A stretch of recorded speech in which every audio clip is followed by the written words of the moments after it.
الحمد لله الذي نستعينه ونستغفره ونؤمن به ونتوكل عليه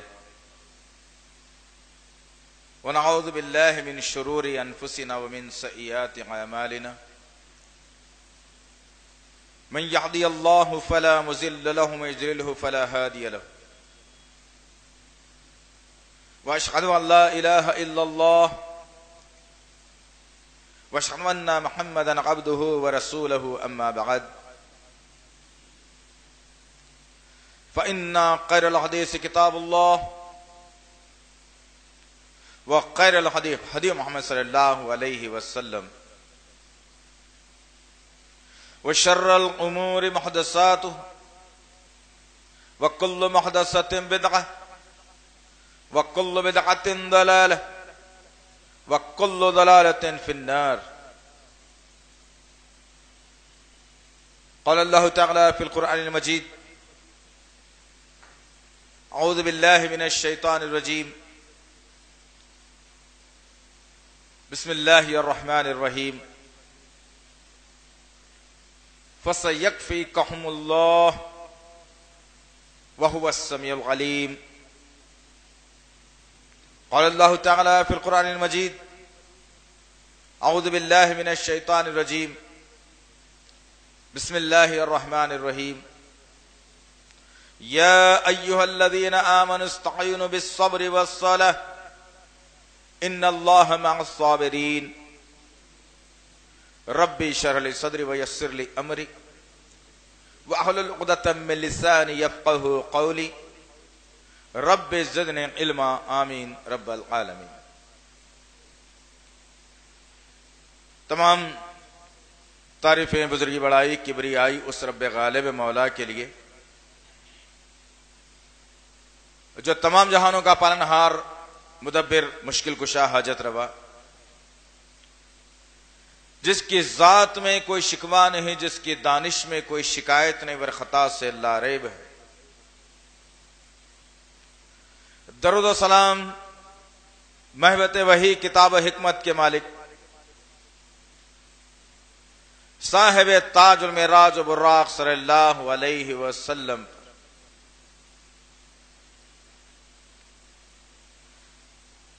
برادران عزیز اور پس سے پردہ سننے والی اسلام کی معزز و معتبر خواتین، یہ اللہ کا بے پناہ فضل کرم احسان ہے کہ اللہ تعالی بہترین سوچنے اور سمجھنے کی صلاحیت عنایت فرمائی. اور اللہ کا احسان یہ بھی ہے کہ اللہ رب العزت تمام امت میں جو عمدہ طبقہ، جو صحابہ کی جماعت کہی جاتی ہے، ان سے محبت اور والہانہ محبت کرنے کی توفیق عنایت فرمائی. اللہ کا احسان یہ بھی ہے کہ اللہ رب العزت ان کی زندگیوں سے ہدایت لینے کی توفیق بھی عنایت ہمیں فرمائی. عزیزان محترم، انشاءاللہ العزیز آج کی اس نشست میں ہم ایک ایسی مایہ ناز شخصیت جس کا تذکرہ ہم کہنے اور سننے جا رہے ہیں. عنوان تو آپ تک پتا چلا کہ خلیفہ سوم، نبی کے دوہرے داماد، ذو النورین عثمان بن عفان رضی اللہ تعالی عنہ کی شہادت اور قاتل کون. انشاءاللہ العزیز آج کی اس نشست میں ہم عثمان غنی رضی اللہ تعالی عنہ کے کارنامے، خلافت سے پہلے پھر خلافت کے بعد انشاءاللہ یہ بھی سن سکیں گے. اور آخری حصے میں ہم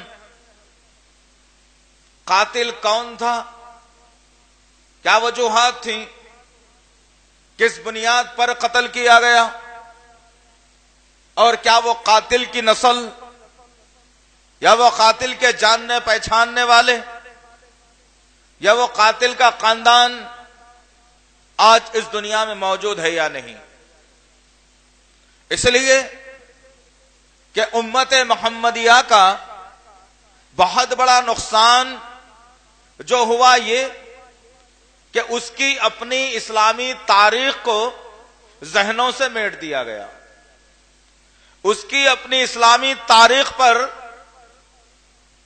شیعت کا مہر لگا کر وہ تاریخ مسلمانوں کے درمیان میں پیش کی گئی اور ظلم کی انتہا یہ ہو گئی کہ تمام کے تمام مسلمان انہی تاریخوں پر اپنا یقین جتاتے ہوئے، انہی تاریخوں کو اپنی نظر نگاہ کرتے ہوئے، انہی تاریخوں پر یقین کرتے ہوئے برسا برس سے خاندان کے خاندان، آبادیوں کی آبادیاں، ملک کے ملک انہی تاریخ کی زد میں آتے ہوئے اپنی اصلی تاریخ کو فراموش کر بیٹھے. لیکن اللہ رب العزت کا وعدہ ہے کہ اللہ تعالی ہمیشہ حق کا ساتھ دینے والا ہے اور حق کو سربلند کرنے والا ہے، اور اللہ رب العزت حق کی تاریخ کو ہمیشہ سربلند رکھنے والا ہے انشاءاللہ. تو عزیزان محترم، ایک ایسا منحوس واقعہ لوگوں کو سنایا گیا، بتایا گیا، سمجھایا گیا، اور تمام کے تمام سنی، تمام کے تمام جو غیر شیعہ لوگ ہیں، تمام کے تمام مسلمان جو لا الہ الا اللہ کا کلمہ پڑھنے والے، محمد رسول اللہ کی بات پر یقین کرنے والے، اپنی تمام تر شہادتوں کو بھلا کر، اپنی تمام تر صحابہ کے تاریخ کو بھلا کر ایک من گھڑت واقعہ جو نہ کبھی کسی سرزمین پر رونما ہوا، نہ تو کوئی مصدقہ آدمی اس بات کی صداقت پیش کر سکتا ہے، وہ ہے 10 محرم کا واقعہ. اس کو شہادت بنا کر اس واقعے کے اندر اپنے ظاہری ملامتوں کو ڈال کر، اپنے ذہنی خلفشار کو ڈال کر حسین رضی اللہ تعالی عنہ کے واقعے کو 10 محرم تک محدود رکھ کر کے ایک ایسی بات مسلمانوں کے ذہنوں میں بٹھائی گئی. اب اس کے بعد تمام تر مسلم خاندان، تمام تر مسلم ممالک، تمام تر مسلم دنیا گمراہی کے دلدل میں گئی، اور لوگوں کے ذہنوں میں سمجھ میں یہ آنے لگا کہ اسلام میں اگر شہادت کسی کی ہوئی ہے تو وہ حضرت امام حسین کی ہوئی ہے، اور کوئی شہادت ہمیں نہیں معلوم. اور آج امت محمدیہ اسی خلفشار کا شکار ہو چلی ہے. امت محمدیہ انہی غلط باتوں کا شکار ہو کر، غلط بیانی کا شکار ہو کر، غلط تاریخ کا شکار ہو کر اپنے اسلاف کے صحیح واقعات سے گمراہی کے دلدل میں چلے گئی. 10 محرم کے واقعے کو کسی رافضی، کسی شیعہ سے اگر آپ دریافت کرنا چاہتے ہیں، یہ بہت بڑے چیلنج کی بات ہے، یہ بہت بڑی چیلنج والی بات ہے. آج کی تاریخ تک حسین رضی اللہ تعالیٰ عنہ کی شہادت سے لے کر آج کی تاریخ تک کسی رافضی نے اپنی کتاب میں یہ لکھنے کی جرت نہیں کی کہ حسین رضی اللہ تعالیٰ عنہ کی شہادت 10 محرم کو ہوئی تھی. کوئی کتاب نہیں بتا سکتا، کسی کتاب کے اندر یہ بات نہیں آئی ہے. لیکن اس کے باوجود ایک ہوا چلی، ایک فضا چلی، بس ایک من گھڑت واقعہ بیان ہوا، مسلمان لے کر چلتے بنے. لیکن حقیقی تاریخ، دنیا کی ہر کتاب، دنیا کا ہر عالم، دنیا کا ہر مورخ اس بات پر اکتفا کرتا ہے، اس بات پر دلیل دیتا ہے کہ 18 ذی الحجہ کا وہ منحوس دن تھا عالم اسلام کے لیے، مسلمانوں کے لیے وہ منحوس دن تھا، وہ کالا دن تھا جس دن خلیفہ سوم حضرت عثمان غنی رضی اللہ تعالی عنہ کو بے یار و مددگار قتل کر دیا گیا، شہید کر دیا گیا. عزیزان محترم، غور کرنے کی بات ہے انشاءاللہ العزیز. ہم کوشش یہ کرتے ہیں کہ یہ جو تاریخ ہماری گمراہی کے دلدل میں چلی گئی ہے، یا یہ تاریخ کو ہم بھلا بیٹھے ہیں، یا یہ تاریخ کے ہم جاننے کی کوشش نہیں کرتے، ایسی منتخب چیزوں کو، ایسی بہترین چیزوں کو، ایسی اہمیت والی باتوں کو ہم کوشش کرتے ہیں کہ اس امت کے درمیان میں لایا جائے۔ اب تک جو ہوا وہ بہت ہو چکا، اب تک جو ہم نے سہا وہ بہت سہ لیا، ہم نے اب تک جو سنا وہ بہت سن لیا، لیکن انشاءاللہ العزیز اب وہ باری ختم ہو چکی انشاءاللہ تعالی۔ میں التماس کرتا ہوں میرے بھائیوں سے، بہنوں سے، کہ حقیقت کی طرف آئیے، وقت نکالیے، جرت مندی کا مظاہرہ کیجئے، اصلی تاریخ کی طرف آئیے، اصلی تاریخ سننے اور سمجھنے پڑھنے کی طرف آئیے، تاکہ پتا چلے کہ دشمن نے ہمارے ساتھ کیا معاملہ کیا تھا۔ تو ہر سال ہم کوششیں کرتے ہیں کہ 18 ذی الحجہ ہی کو یہ پروگرام منعقد کیا جائے اور قوم کو بتایا جائے کہ وہ کون سی شخصیت تھی جو 18 ذی الحجہ کو جس کو شہید کر دیا گیا تھا۔ لیکن پھر ہم نے اس سال میں اپنے ساتھیوں سے مشورہ کیا، ہمارے ساتھیوں نے ایک عمدہ اور بہترین مشورہ دیا یہ کہ اسی دن یہ پروگرام رکھنے سے لوگوں کو فائدہ نہیں ہوگا، اور اس دن کے بارے میں لوگوں کو معلوم کیسے ہوگا کہ دشمن اس دن کیا کرتا ہے، کیسے جشن مناتا ہے، کیسے خوشی مناتا ہے ہمارے صحابہ کی شہادت کے اوپر۔ لہذا اگر اس تاریخ سے کچھ دن پہلے اگر یہ بات کو لوگوں کے سامنے اگر پہنچایا جائے، لوگوں کو اگر بتایا جائے، تو لوگوں کے اندر ایک ایمانی جذبہ جو ہے نا ابھر آئے گا، اور لوگوں کو معلوم ہوگا کہ جو دشمن آج 18 تاریخ ذی الحجہ کی کو عید غدیر مناتا ہے، کس وجہ سے مناتا ہے، کیا کرتا ہے اس عید کے اندر۔ 18 ذی الحجہ کو نہ تو کسی رافضی کے امام کی پیدائش کا دن، نہ تو کسی رافضی کے جو ہے امام کے مرن برت، نہ کسی کی موت ہوئی ہے اور نہ تو کسی کا جنم ہوا ہے، لیکن پھر بھی جشن منانا یہ خطرے سے خالی نہیں ہے۔ اور افسوس کے ساتھ کہنا پڑتا ہے کہ سنی جو اپنے آپ کو نبی کا عاشق بتاتا ہے، جو نبی کا چاہنے والا بتاتا ہے، آج انہی کے محفلوں میں شریک ہو کر، انہی کا ساتھ دے کر، ان کی رنگ رلیوں میں ساتھ دے کر، انجانے میں یا جان بوجھ کر اپنے آپ کو جہنم رسید کر رہا ہے۔ آج ضرورت ہے میرے بھائی کہ آج میری اور آپ کی شدید ضرورت ہے کہ ہم اپنی قوم، اپنے مذہب کی حفاظت کریں، نبی کی سیرت کی حفاظت کریں، صحابہ کے واقعات کی حفاظت کریں، صحابہ کی سیرت کی حفاظت کریں، اپنی مساجد کی حفاظت کریں، قرآن مجید کی حفاظت کریں، احادیث کی حفاظت کریں۔ یہ دور بڑا ہی خطرناک اور کرب چل رہا ہے۔ آج کے واقعات میں انشاءاللہ العزیز میں مختصراً وہ قوم جو ازل سے اسلام کی دشمن رہی ہے، وہ کس طریقے سے آج ہمارے ساتھ میں ظلم بربریت کا جو ہے نا ننگا ناچ رہی ہے، اور ہماری قوم کس طریقے سے تباہ اور برباد ہو رہی ہے، انشاءاللہ اس کی چند جھلکیاں بھی میں آپ کے سامنے رکھوں گا۔ تو یہ چند کلمات تھے ابتدائیہ افتتاحیہ، آپ کے ذہن میں بیٹھ جائیں کہ دشمن کیا، کون ہے، کیسا ہے، اور پھر کس کے متعلق یہ محفل سجائی گئی ہے۔ اور 18 ذی الحجہ کا دن ہمارے ذہنوں میں اگر نہیں ہے تو اس ذہن کو بٹھا لینے کی ضرورت ہے، لوگوں کو بتانے کی ضرورت ہے، ہمارے ماں بہنوں کو گھروں میں سمجھانے کی ضرورت ہے کہ 10 محرم تم آ گیا تو ایک من گھڑت واقعے کو لے کر، ایک من گھڑت بات کو لے کر، نہ جس کی سر ہے، نہ جس کی ٹانگ ہے، نہ جو واقعہ منتخب واقعہ ہے، نہ حقیقی واقعہ ہے، اس دن ہوتا کیا ہے؟ تمام مسلمان غمناک، پریشان حال، گھروں میں جھاڑو نہیں دی جاتی، کھانا کم کھایا جاتا ہے، شربتوں کا انبار ہوتا ہے۔ افسوس کی بات ہے جو واقعہ ہوا ہی نہیں سرے سے، اس واقعے کو لے کر مسلمانوں میں ایک بہت بڑا وبال مچایا گیا، لیکن جو واقعہ ہوا ہے اس سے تمام کی تمام امت خواب غفلت میں پڑی ہوئی، سوچنے سمجھنے کی صلاحیت ختم ہو گئی ہماری۔ آئیے اس شخصیت کے کارناموں کو دیکھتے ہیں، اس شخصیت کے کارناموں کو سنتے ہیں۔ کب؟ ابھی خلیفہ نہیں بنائے گئے تھے، اور پھر جب خلیفہ بنائے گئے تو آپ نے کیا کارنامے انجام دیے. اور بدقسمتی رہی مسلمانوں کی، یہ بھی ہم نے اپنے کانوں سے یہ بات سنی ہے کئی عالموں سے. افسوسناک بات یہ ہے کہ عثمان غنی خلافت کے قابل نہیں تھے، اس لیے کہ کمزور تھے، ناتوان تھے، نرم دل تھے.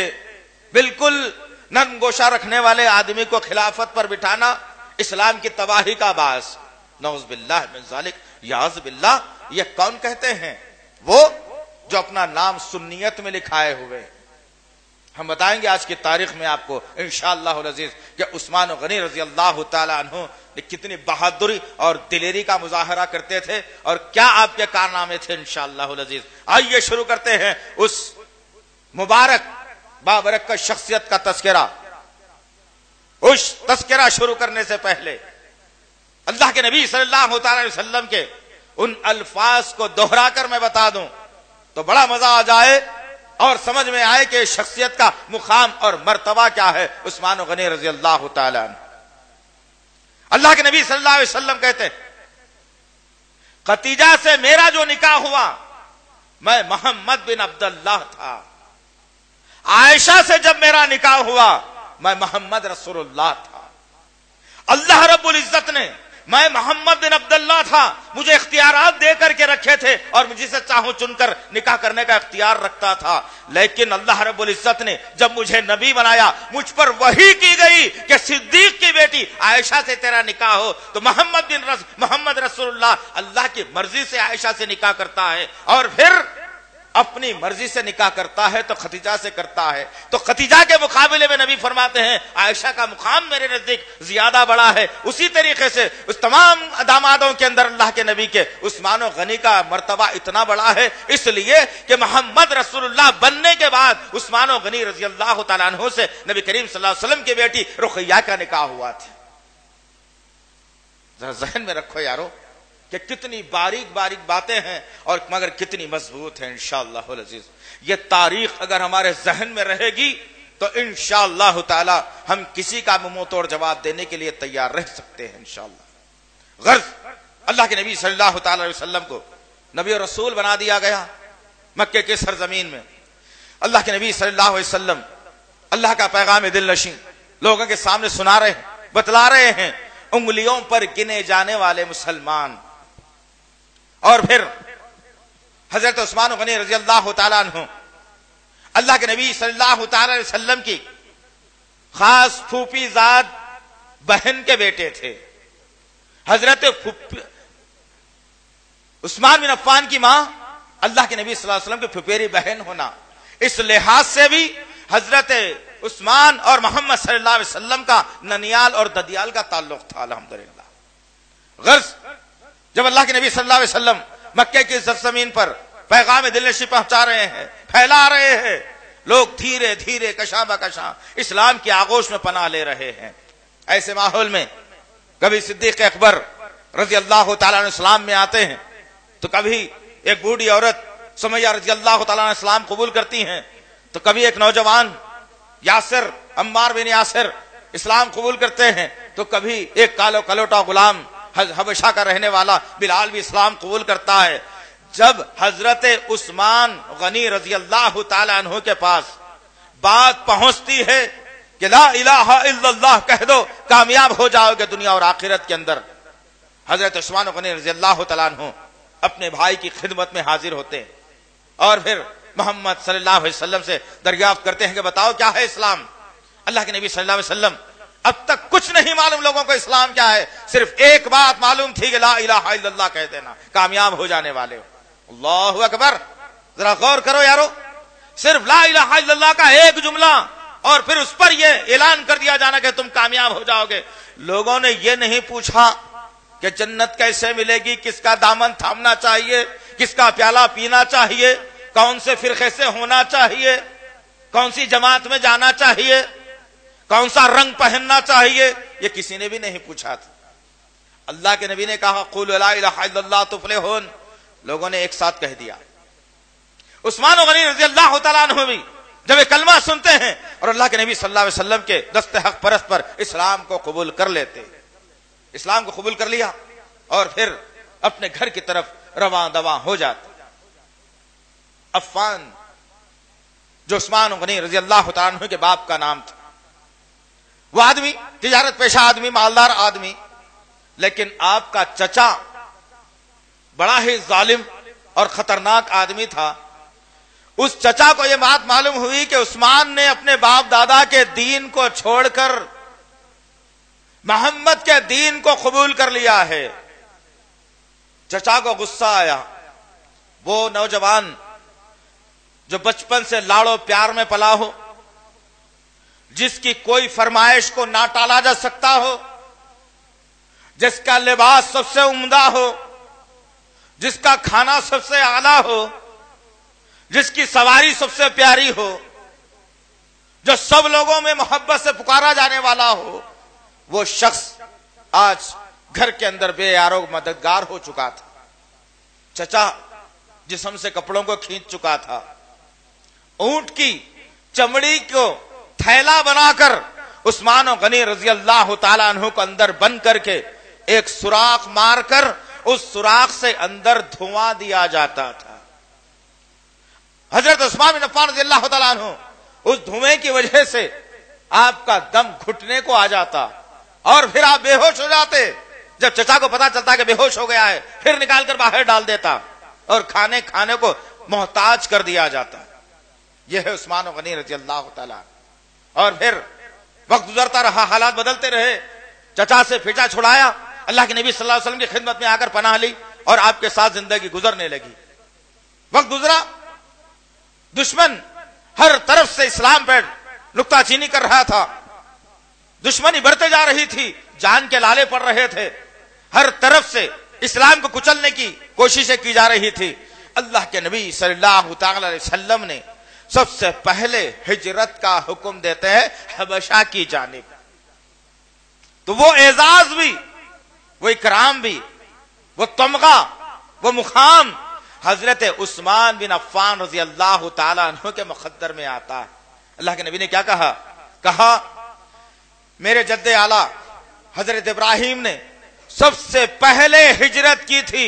خاندان، قبیلہ، شہر، شہرت، عزت کو چھوڑ کر اسلام کو بچانے کی خاطر جس نے فلسطین کا رخ کیا تھا اور ہجرت کی تھی، اللہ رب العزت نے میرے داماد کے مقدر میں وہ مقام لکھ دیا ہے کہ اب میرا داماد اسلام کو بچانے کی خاطر، اپنے آپ کو بچانے کی خاطر اب یہاں سے مکے سے ہجرت کر کے حبشہ جانے والا ہے.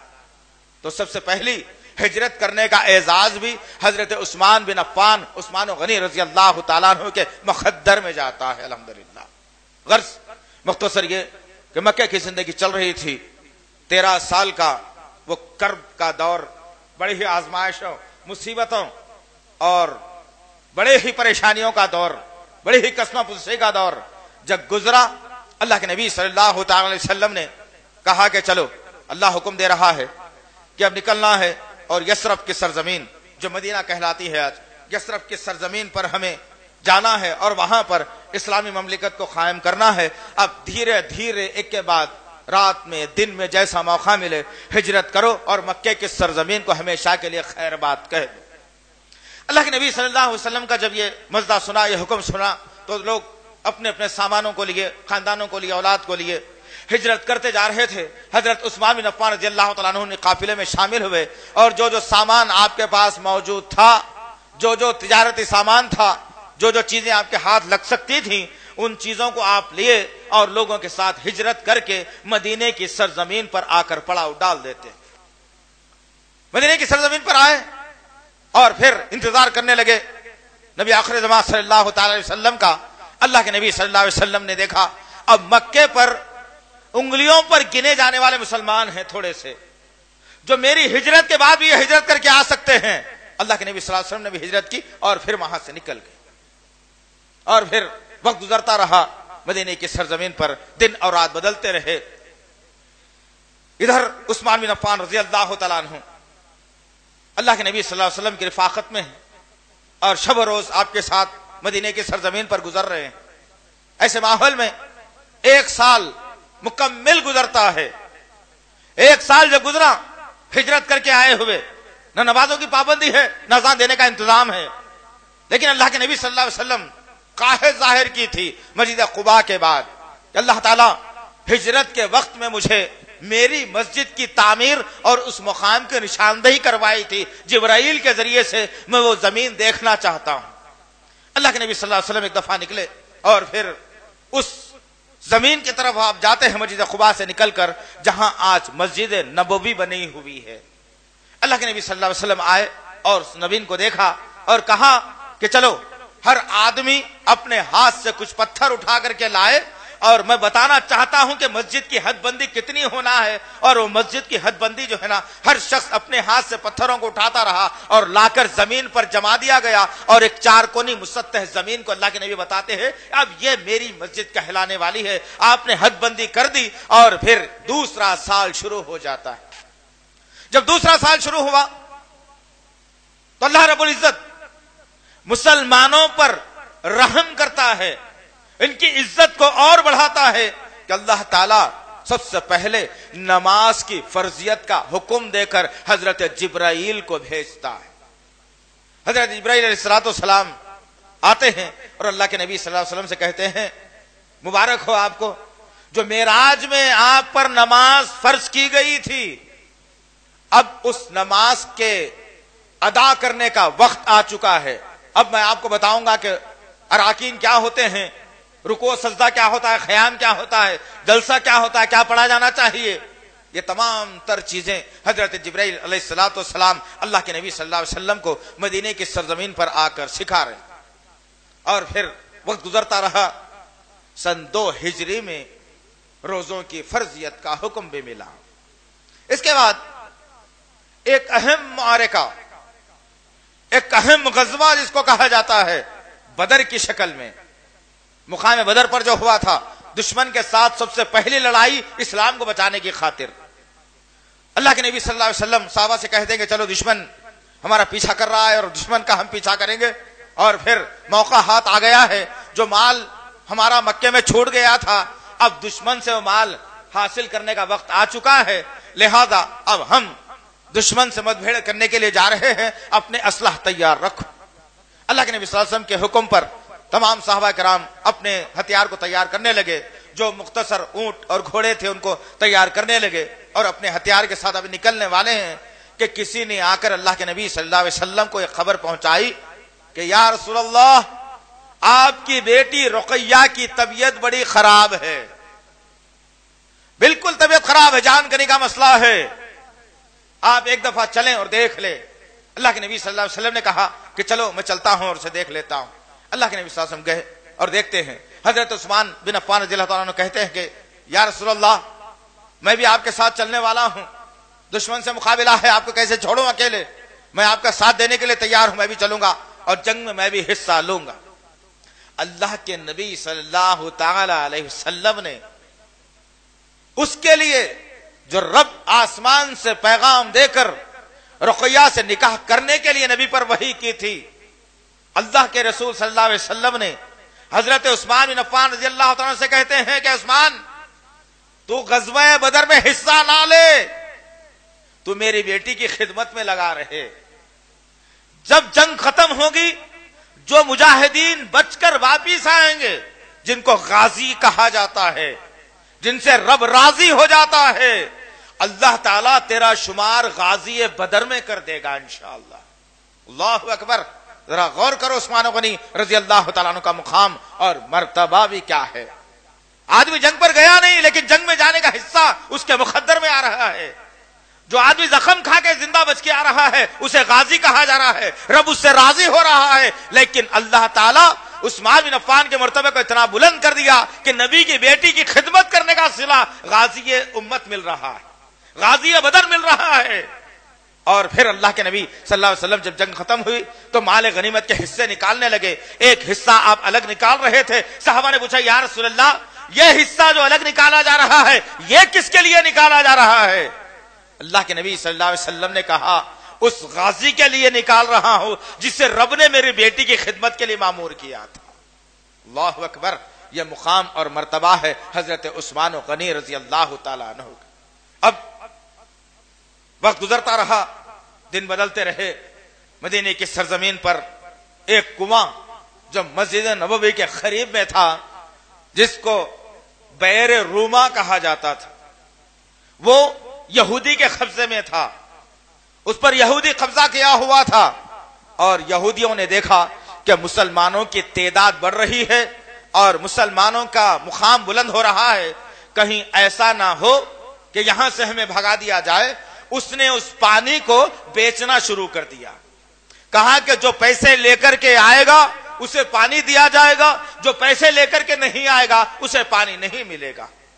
وقت چلتا رہا، لیکن صحابہ کرام اور مہاجر جو مکے سے لٹ کے پٹ کے غمزدہ ہو کر کے آئے تھے، ان کے پاس بھی پانی خریدنے کے لیے کچھ نہیں تھا، اور پھر ایک طرف انصار کا گروپ جو مدینے میں رہنے والا تھا، سعد بن معاذ رضی اللہ تعالیٰ عنہ کی کمان میں، لیکن ان کے پاس بھی اتنا کچھ نہیں تھا کہ روز پانی خرید کر پیا جا سکے۔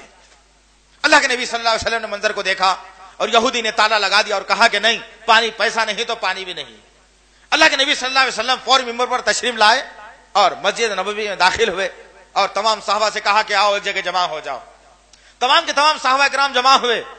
پتہ نہیں اللہ کے نبی کیا حکم دینے والے ہیں، کیا بولنے والے ہیں۔ اب حکم جب دیا گیا، نبی کریم صلی اللہ علیہ وسلم نے ممبر پر کھڑے ہو کر کہا، چلو یہودی پیسے مانگ رہا ہے، اب چندہ جمع کرو، ہر آدمی اپنی استطاعت کے مطابق پیسوں کو جمع کرو، ایک جگہ جمع کیا جائے تاکہ آدھا کنواں ہم اس سے بات کر کے خرید کر مسلمانوں کے لیے دیں۔ اللہ اکبر، ذرا تصور کرو میرے بھائی، ذرا غور کرو تو صحیح، آج ہمارے گھروں میں گھڑوں کے گھڑے بھرے رہیں گے، حوض کے حوض بھرے رہیں گے، لیکن اگر ایک دن اگر نل نہیں کھلتا ہے تو سمجھو واویلا ہو گیا، جھگڑے لڑائی کی بات ہو جائے گی، پتہ نہیں ایسی کتنی حرکتیں ہم کر گزریں گے جس کا اندازہ میں نہیں ہو سکتا۔ ذرا غور کرو کہ صحابہ کرام کیسی جو ہے نا زندگی گزار رہے تھے، جن کے پاس کھانے کو کھانا نہیں اور پینے کے لیے پانی نہیں تھا۔ اللہ کے نبی ممبر پر تشریف لائے اور اعلان کرتے ہیں، اللہ کے نبی کہتے ہیں کہ لوگوں چندہ جمع کرو، چندہ جمع کرو، اور اس کنویں کو ہم خریدنے والے ہیں، اور جو آدمی اس میں چندہ دے گا اور یہ بئر روما کا کنواں خرید کر جب مسلمانوں کے حوالے کیا جائے گا، جو کنواں خریدنے کے لیے پیسے دے گا، اللہ کے نبی اس سے وعدہ کرتا ہے کہ اسے کوثر کا پیالہ سب سے پہلے عطا کر دے گا۔ اللہ اکبر، اعلان تھا یہ اللہ کے نبی کا۔ اللہ کے نبی صلی اللہ علیہ وسلم کے اعلان پر ایک آدمی کھڑا ہوا، اللہ کے نبی صلی اللہ علیہ وسلم نے اعلان کیا اور اپنی نگاہوں کو نیچے کر لیا، لیکن ایک مرد مجاہد کھڑا ہوا اور جس کی آواز کو نبی کریم صلی اللہ علیہ وسلم بخوبی جانتے تھے، جس نے کھڑے ہو کر اعلان کیا، یا رسول اللہ، قسمہ پرسی اپنی جگہ، محتاجی خلاشی اپنی جگہ، چندہ کرنے کی کوئی ضرورت نہیں ہے، آپ اپنے وعدے کو نبھائیے، میں اپنے وعدے کو نبھانے کے لیے تیار ہوں۔ اللہ کے نبی صلی اللہ علیہ وسلم کی نگاہ جب اٹھی ہے تو کیا دیکھتے ہیں کہ اللہ کے نبی کا دوہرا داماد عثمان بن عفان رضی اللہ تعالیٰ عنہ نگاہوں کے سامنے کھڑا ہوا ہے، اور پھر اللہ کے نبی کہہ رہے ہیں کہ بتاؤ عثمان کیا چاہتے ہو؟ کہا کہ جو قیمت وہ یہودی مقرر کرے گا کسی سے چندہ لینے کی ضرورت نہیں ہے، اس پریشانی کے عالم میں بھی یہ عثمان اس کنویں کو خریدنے کے لیے تیار ہے۔ اللہ کے نبی صلی اللہ علیہ وسلم نے کہا مبارک ہو تمہیں، رب کائنات جو مجھ پر وحی کرتا ہے اس نے مجھے یہ حکم دیا ہے کہ بئر روما کا کنواں جو خریدے گا اسے سب سے پہلے کوثر کا پیالہ دیا جائے گا۔ عثمان تیرے مقدر میں تو حوض کوثر کا پیالہ آ گیا، لے میں بشارت دیتا ہوں تجھے، تو کنواں تو خرید لے۔ عثمان بن عفان رضی اللہ تعالیٰ کا پہلا کارنامہ مدینے کی سرزمین پر کنواں خرید لیا، اور جیسے کنواں خریدا گیا اللہ کے نبی صلی اللہ علیہ وسلم نے کہا کہ عثمان کنواں خرید لیا، ارادہ کیا ہے؟ پانی بیچو گے؟ عثمان بن عفان رضی اللہ تعالیٰ نے کہا کہ نہیں یا رسول اللہ، اس کنویں کو میں مسلمانوں کے لیے وقف کرنے کے لیے تیار۔ اللہ اکبر، ذرا غور کرو یارو، آج کیا معاملہ ہے، غور کرو۔ گھر کی اگر ٹیوب لائٹ جل جاتی ہے تو میڈم کے غصے سے آدمی ٹیوب لائٹ جلدی بدل دیتا ہے، گھر کا فین اگر جل جاتا ہے تو فوری دوسرا نیا فین لگ جاتا ہے، واش بیسن کا نل اگر خراب ہوتا ہے تو ذرا عورتوں کی دو چار آوازیں نکلنے دو، مرد آدمی کا دماغ ہل جاتا، ارے نہیں بھائی جلدی چینج کرانا، نہیں تو پھر گھر کو جانے کے بعد پھر ایک نیا معاملہ ہے۔ لیکن اللہ کی قسم ہم دیکھتے ہیں کہ مسجد کے فین میں سے گھڑ گھڑ کی آواز آتی ہے، روز مصلی نماز پڑھ کے چلے جاتا ہے۔ مسجد کا نل برابر بند نہیں ہوتا، پانی ٹپکتا رہتا ہے، بہتا رہتا ہے، لیکن پھر بھی کوئی ایک ٹوٹی 25 روپے کے تیل چینج نہیں کراتا۔ مسجد میں کچرا پڑا ہوا ہوتا ہے، کوئی جھاڑو دے کر صاف نہیں کرتا۔ مسجد کے ٹوائلٹ خراب ہو جاتے ہیں، کوئی اس کو جو ہے نوکر لگا کر یا خود اپنے ہاتھ سے صاف کرنے کی ضرورت نہیں کرتا۔ جو کرتے ہیں قابل مبارکباد ہے کہ اللہ رب العزت ان کے رتبات کو بھی بلند کر دیتا ہے۔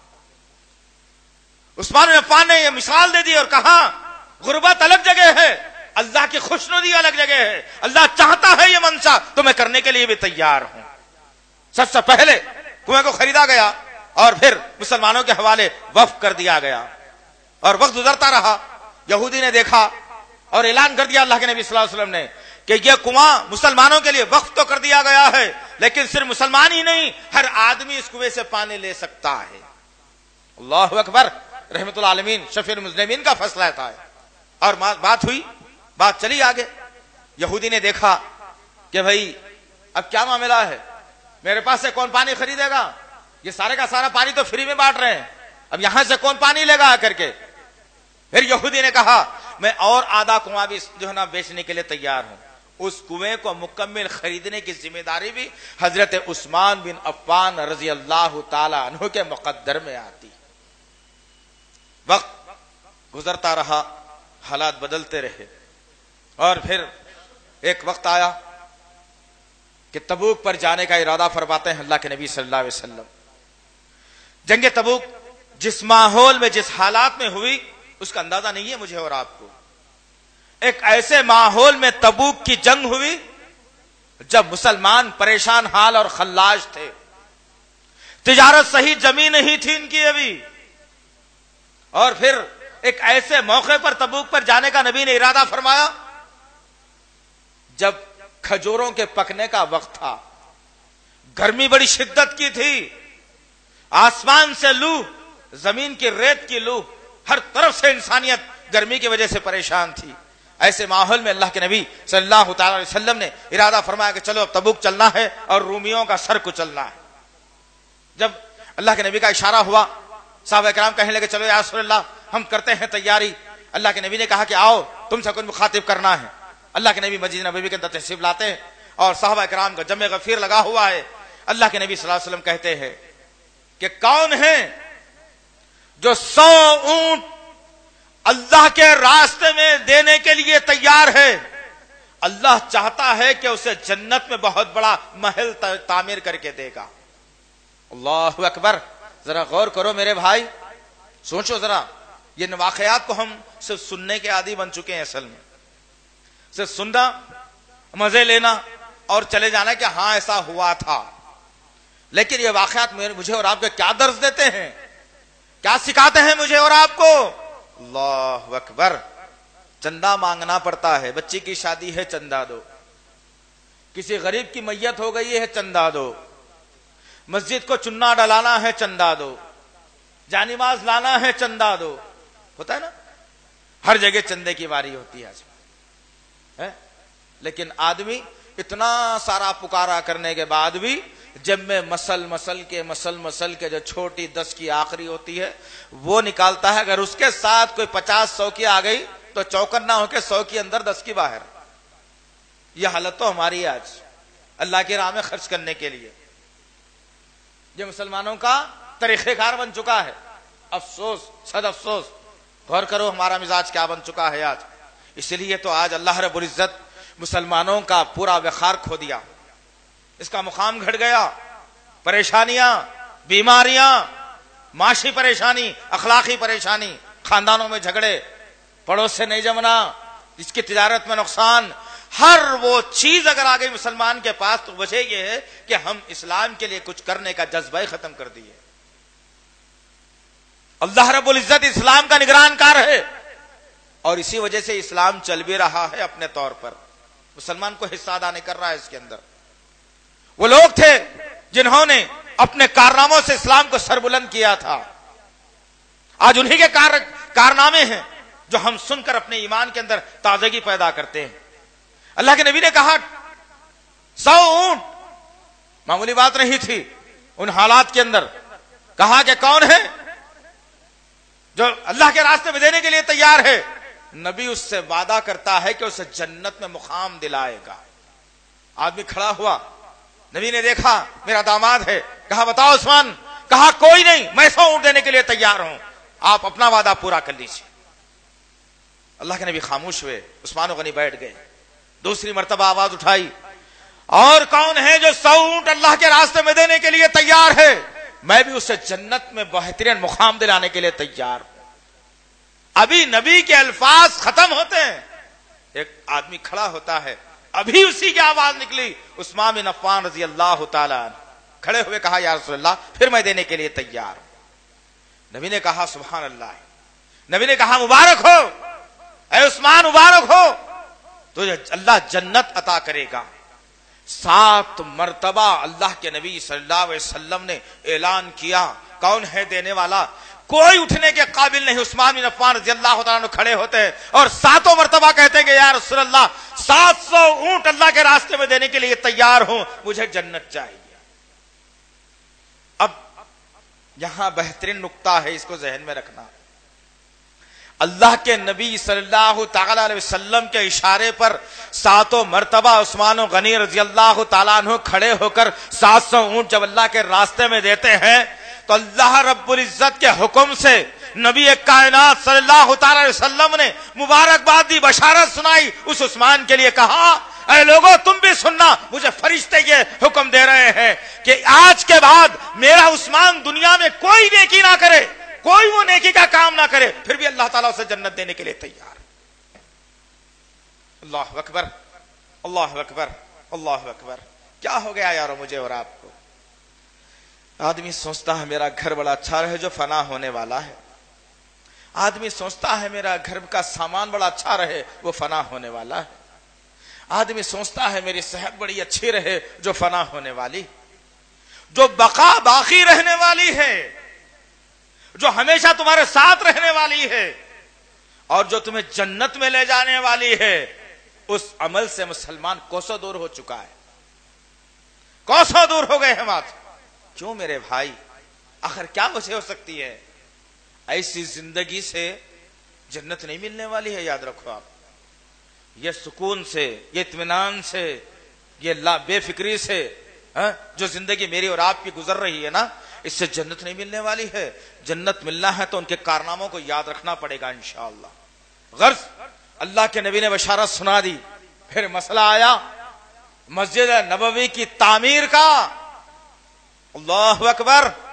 اللہ کے نبی صلی اللہ علیہ وسلم نے اس مسجد میں آ کر کے بیان کیا جس مسجد کا چھپر اتنا بوسیدہ کہ سورج کی روشنی اگر پڑتی تو اس چھپر کو کاٹ کر زمین کو چھو لیتی۔ صحابہ نے دیکھا اس منظر کو اس مسجد کے اندر، مسجد نبوی کے اندر، کہ ایک رات زور کی بارش ہوئی مدینے کے اندر اور پانی جب پڑا اس چھت کے اوپر تو پانی چھت سے آ کر زمین میں پر جذب ہو گیا اور کیچڑ بن گیا۔ وہ نبی جس کو چہرے کو دیکھنے کے لیے سارا مکہ امڑ آیا تھا، وہ نبی جس کے چہرے کو ایک بار دیکھ کر حضرت سعدیہ نے یہ نہیں پوچھا تھا کہ تم خرچے کے لیے مجھے کیا دو گے، مجھے کچھ نہیں چاہیے، ایک خوبصورت بچہ چاہیے کہا تھا۔ اللہ اکبر، کیا بات ہے یارو، وہ خوبصورت چہرہ، وہ نورانی چہرہ۔ صحابہ کرام فرماتے ہیں کہ ایک مرتبہ ہم نے دیکھا کہ اللہ کے نبی صلی اللہ علیہ وسلم رات کو بارش ہوئی ہے، صبح فجر کی نماز کے لیے آتے ہیں اور پھر ایسی روشنی تو تھی نہیں، اندھیرے کا معاملہ تھا۔ اللہ کے نبی صلی اللہ علیہ وسلم مسجد میں تشریف لائے اور نماز کے لیے کھڑے ہو گئے، اور جب رکوع میں جاتے ہیں اور پھر سجدہ جب آپ کرتے ہیں، سجدہ جب اتنا لمبا آپ کرتے ہیں اور سجدہ جب کر کے اپنا چہرے انور اٹھاتے ہیں تو ہم نے دیکھا کہ نبی کا سارے کا چہرہ کیچڑ آلود ہو گیا تھا، تمام زمین کا کیچڑ نبی کے چہرے پر لگ چکا تھا۔ ذرا غور کرو، آج مسجدیں پکی ہو گئی، نمازیں کچے ہو گئے۔ مسجدیں کچی تھی، نمازی پکے تھے، ہزاروں لاکھوں روپیہ خرچ ہو رہا ہے مسجدوں کے اوپر، اس کے نقش و نگار پر، اس کے میناروں پر، اس کے پھول بوٹوں پر، اس کی روشنیوں پر ہزاروں لاکھوں روپے خرچ ہو رہے ہیں. کیا نمازی تم پکے بنا رہے ہو؟ نہیں، وہاں نمازی پکے تھے، مسجدیں کچی تھی. اللہ کے نبی صلی اللہ علیہ وسلم کے چہرے پر کیچڑ لگا تھا. اب مسجد کی تعمیر کا مسئلہ تھا. اللہ کے نبی صلی اللہ علیہ وسلم مسجد نبوی میں تشریف لائے اور کہا کون آدمی ہے جو اس مسجد کو تعمیر کر دے؟ یہ میری مسجد، مسجد نبوی، میری مسجد کو جو آدمی تعمیر کرے اللہ تعالیٰ بشارت سناتا ہے اسے کہ جنت کا سب سے اعلیٰ محل اس کے نام کر دوں گا. جبرائیل نے وحی لائی اور اللہ کے نبی نے الفاظ کو لوگوں کے سامنے بکھیر دیا. جیسے ہی بکھیرنا تھا عثمان غنی نے ہاتھ کو اٹھایا، پھر کہا یا رسول اللہ، جب اللہ تعالیٰ محل دینا چاہتا ہے جنت کے اندر، میں اپنی ساری پونجی لگانے کے لیے تیار ہوں اس مسجد کے لیے. اور پھر مسجد نبوی کی سب سے پہلی جو تعمیر ہوئی، کسی ایک شخص کا 1 روپیہ، 1 درہم، 1 ریال اس کے اندر چندہ نہیں تھا. تمام کا تمام شروع سے آخر تک عثمان بن عفان رضی اللہ تعالیٰ عنہ نے اپنے جیب کے پیسوں کو لگا کر مسجد کو کھڑا کیا تھا. ذرا غور کرو، آج سے 30-40 سال پہلے 100 روپیے کی بڑی اہمیت تھی. 100 روپیے 1000 روپیے کا کام کرتے تھے. 30-40 سال پہلے اگر 100 روپیے اگر 1000 روپے کا کام کر سکتے ہیں تو 1400 برس پہلے کی بات ہے. یہ ایک درہم اس وقت میں، ایک وقیہ اس وقت میں بڑا قیمتی تھا، اس لیے کہ لوگ سب کچھ مکے میں لٹا کر کے آئے تھے. کچھ نہیں بچا تھا ان کے پاس. جو بچا تھا وہ بھی اللہ کے راستے میں خرچ کرنے کا جذبہ رکھتے تھے وہ لوگ. آج سوچو ذرا، تم کبھی اپنے کریڈٹ کارڈ پر نظر ڈال کے دیکھنا کہ کتنا مال اس میں ہے. اللہ کا گھر بوسیدہ ہو رہا ہے. کبھی ATM کارڈ پر نظر ڈال کر دیکھنا کہ کتنا مال اس میں رکھا ہوا ہے. اور مسجد کی حالت بڑی خستہ ہو رہی ہے. مسجد کی جانیوازیں ہاتھ دھے رہی ہیں، مسجد کی چھت خراب ہو رہی ہے. مسجد میں کس چیز کی ضرورت ہے؟ وہ مال تو وہی رہے گا، اس کو نکالنے کی جرت مسلمان کے پاس نہیں ہو سکتی. پھر جنت کیسے ملے گی یارو؟ جنت اسی کا نام ہے، ایسے کام کا نام جنت ہے؟ نعوذ باللہ نہیں ہو سکتا. تو غرض مختصر یہ کہ ہر موقع پر حضرت عثمان غنی رضی اللہ تعالی عنہ اللہ کے نبی صلی اللہ علیہ وسلم کا ساتھ دینے والے اور صحبت اختیار کرنے والے اور اسلام کے لیے خرچ کرنے والی ذات کا نام تھا. اب یہاں ہم واقعے کو روک کر آگے بڑھ جاتے ہیں، وقت کافی ہو جائے گا، بہت ساری باتیں، لیکن مدعے کی بات کرنا مقصد ہے اور پھر آپ کو یہ بتانا مقصد ہے آج کی اس نشست کے اندر کہ دشمن سے کیسے ہوشیار رہا جائے. دشمن کون ہے؟ جو ہماری بنیادوں کو کھوکھلا کر رہا ہے، آج ہماری نسل کو تباہ کر رہا ہے، آج ہمارے نوجوانوں کی جوانیوں کو زنا کی طرف راغب کر رہا ہے. آج وہ دشمن آج بھی موجود ہے. فرق اتنا ہے کہ ہم جاننے کی کوشش بھی نہیں کرتے. یہ بھائی آپ کا جرت کر رہا ہے اس معاملے میں، کم سے کم اللہ رب العزت اس جرت مندی کے ذریعے سے میرے نوجوانوں کو، میرے نبی کے اس امتیوں کو، میری ماں بہنوں کو اگر توفیق دے دیتا ہے اور وہ سدھر کر جاتے ہیں تو ناچیز کے لیے مغفرت کا ذریعہ بن جائے گا انشاءاللہ. غرض اللہ کے نبی صلی اللہ علیہ وسلم کا انتقال ہوا. مدینے میں آنے کے بعد 10 سال اور پھر حضرت ابوبکر صدیق رضی اللہ تعالیٰ عنہ کی خلافت 12.5 سال کی، 12.5 سال ہو گئے. عثمان غنی رضی اللہ تعالیٰ عنہ کی خلافت 12.5 سال کی. اللہ اکبر، 25 سال ہو گئے. اور پھر 10 سال کی خلافت حضرت عثمان غنی رضی اللہ تعالیٰ عنہ کی. جب خلیفہ بنائے گئے، خلافت کی کرسی پر آپ کو بٹھایا گیا. آپ کو خلافت کی کرسی پر بٹھانے سے پہلے حضرت عمر فاروق رضی اللہ تعالی عنہ نے افریقہ کا کچھ حصے تک اسلامی پرچم کو لہرا دیا تھا. لیکن حضرت عثمان غنی رضی اللہ تعالی عنہ جب خلافت کی کرسی سنبھالتے ہیں تو سب سے پہلے نگاہ ڈالتے ہیں کہ میرا بھائی عمر کہاں تک اسلامی پرچم کو لہرایا تھا اور مجھے وہاں سے کیسے شروع کرنا ہے. الحمدللہ یہ مسلمانوں کی بدقسمتی رہی یارو. جب ہم اسلامی تاریخ پڑھتے ہیں، جب سمجھنے کی کوشش کرتے ہیں تو خون کے آنسو نکل آتے ہیں اور سمجھ میں نہیں آتا کہ آج کی امت کو کیا ہو گیا ہے. عثمان غنی رضی اللہ تعالیٰ عنہ نے جو حصہ افریقہ کا عمر بن خطاب نے چھوڑ دیا تھا، اس پر اسلامی پرچم کو لہرایا تھا. اتنا بڑا ملک اسلام کی آغوش میں آ چکا تھا. کب چین اسلام کی آغوش میں آ چکا تھا؟ عثمان بن عفان رضی اللہ تعالیٰ عنہ کی خلافت میں. رشیا، روس اسلام کی آغوش میں آ چکا تھا. ذرا غور کرو، اتنی بڑی بڑی سلطنتیں اسلام کی آغوش میں پناہ لی تھیں. اس وقت ایک سپر پاور طاقت اور بچے ہوئے تھے روم.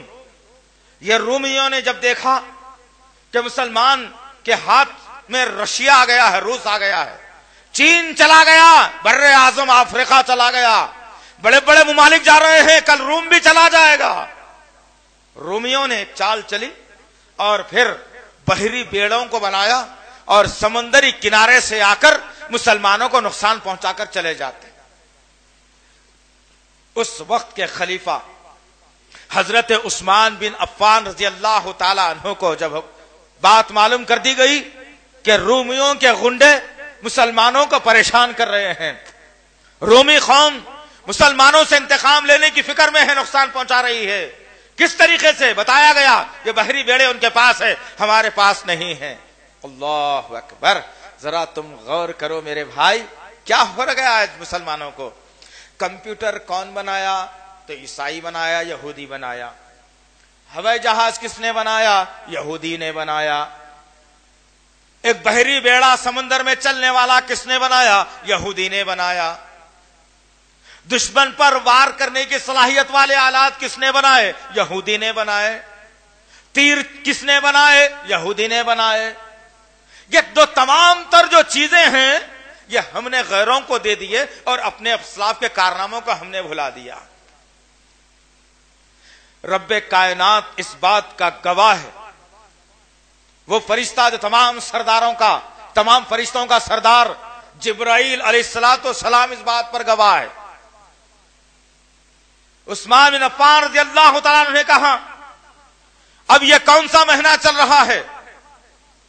آج کے مہینے سے لے کر آئندہ سال، ایک سال کا عرصہ جب یہ مہینہ آئے گا، یہ ایک سال کے اندر ہم 1400 بحری بیڑوں کو تیار کریں گے، مکمل آلات کے ساتھ، دشمن پر وار کرنے کی صلاحیت کے ساتھ ہم اپنے بحری بیڑوں کو تیار کریں گے. تاریخ شاہد ہے آج کی، اتنا بڑا کرنل اور جرنیل دنیا میں پیدا نہیں ہوا جس نے ایک سال میں یہ کارنامہ انجام دیا ہو. عثمان بن عفان رضی اللہ تعالیٰ عنہ نے حضرت معاویہ رضی اللہ تعالیٰ عنہ کو حکم دیا چلو میرے ساتھی تیار ہو جاؤ اور 1400 بحری بیڑے تیار کرنا ہے. ایک سال کا عرصہ گزرا، عثمان بن عفان کی ہدایت پر بیت المال کا دروازہ کھول دیا گیا اور 1400 بحری بیڑوں کو ایک سال کے اندر سمندر میں کھڑا کر دیا گیا. یہ ہمارے اسلاف کے کارنامے ہیں جنہوں نے اتنے بڑے بڑے بحری بیڑوں کو بنا دیا تھا. اور آج ہماری نوجوان نسل ان کارناموں سے غافل ہے. ہمارے ذہن کو یہ بتایا جاتا ہے یہ کس نے نکالا، اس نے نکالا، یہ کس نے دیا، اس نے دیا، کس نے بنایا، اسی نے بنایا. ہم کیا بنائیں؟ تمام کائنات کو کھانے کا طریقہ اگر کسی نے سکھایا تو عثمان بن عفان نے سکھایا ہے. ذہن میں رکھ لو ان باتوں کو. یہ ڈبل سٹوری مکان تم جو آج بناتے ہوئے انجینئرنگ کا شعبہ عثمان غنی کے سر جاتا ہے. اچھے صاف رکابیوں میں کھانا جس پر نشو و نگار، جس کو تام چینی کہا جاتا ہے، جس کو ایک مٹی سے بنایا جاتا ہے، ان برتنوں کی ایجاد کرنے کا ذمہ عثمان بن عفان کے سر جاتا ہے. تیز رفتار سواری بنانے کا نظام عثمان بن عفان کے سر جاتا ہے. دشمن سے کیسے بھیڑا جائے، لڑا جائے، دشمن کو مات کیسے دی جائے، وہ چال اگر تم کو دیکھنا ہے تو عثمان بن عفان نے سکھایا ہے. ایک مرد آہن، ایک مرد مجاہد، دور اندیشی سے کام لینے والا، زیادہ گفتگو نہ کرنے والا، خاموش رہنے والا، بات جب کرتا تو لاکھوں میں ایک کی بات ہو جاتی. اس کا نام تھا عثمان غنی رضی اللہ تعالی عنہ. جانو اپنے اسلاف کے کارناموں کو میرے بھائی. یہ کیسی غفلت ہے میری اور آپ کی، سمجھ میں نہیں آتا کہ کیا ہو گیا ہے آخر ہم کو. کیا ہو گیا ہے آج؟ کیوں اتنی اسلام سے بیزارگی میرے بھائی؟ کیوں اتنی اسلام سے دوری ہماری؟ کیوں اسلام کو سیکھنے کی جستجو ختم ہو گئی ہمارے اندر؟ کیا یہ باتیں سیکھنا ضروری نہیں ہے؟ کیا یہ باتیں سمجھنا ضروری نہیں ہے؟ بے حد ضروری ہے، بے حد ضروری ہے۔ اسی لیے کہ دشمن نے سازش چلی اور ہمارے ذہنوں سے ہماری تاریخ کو اریز کر دیا، میٹ دیا، کوڑے دان میں، کچرے دان میں ڈال دیا ہماری تاریخ کو۔ کسی بھی مسلمان سے کبھی کھڑے ہو کر کے پوچھ لینا، انشاءاللہ اس کے ایمان کا ذرا جائزہ لے لو، ایک دوسرے کے مسلمانوں کا آپس میں لے لو، بعد میں دوسرے کو نکتہ چینی کرنا۔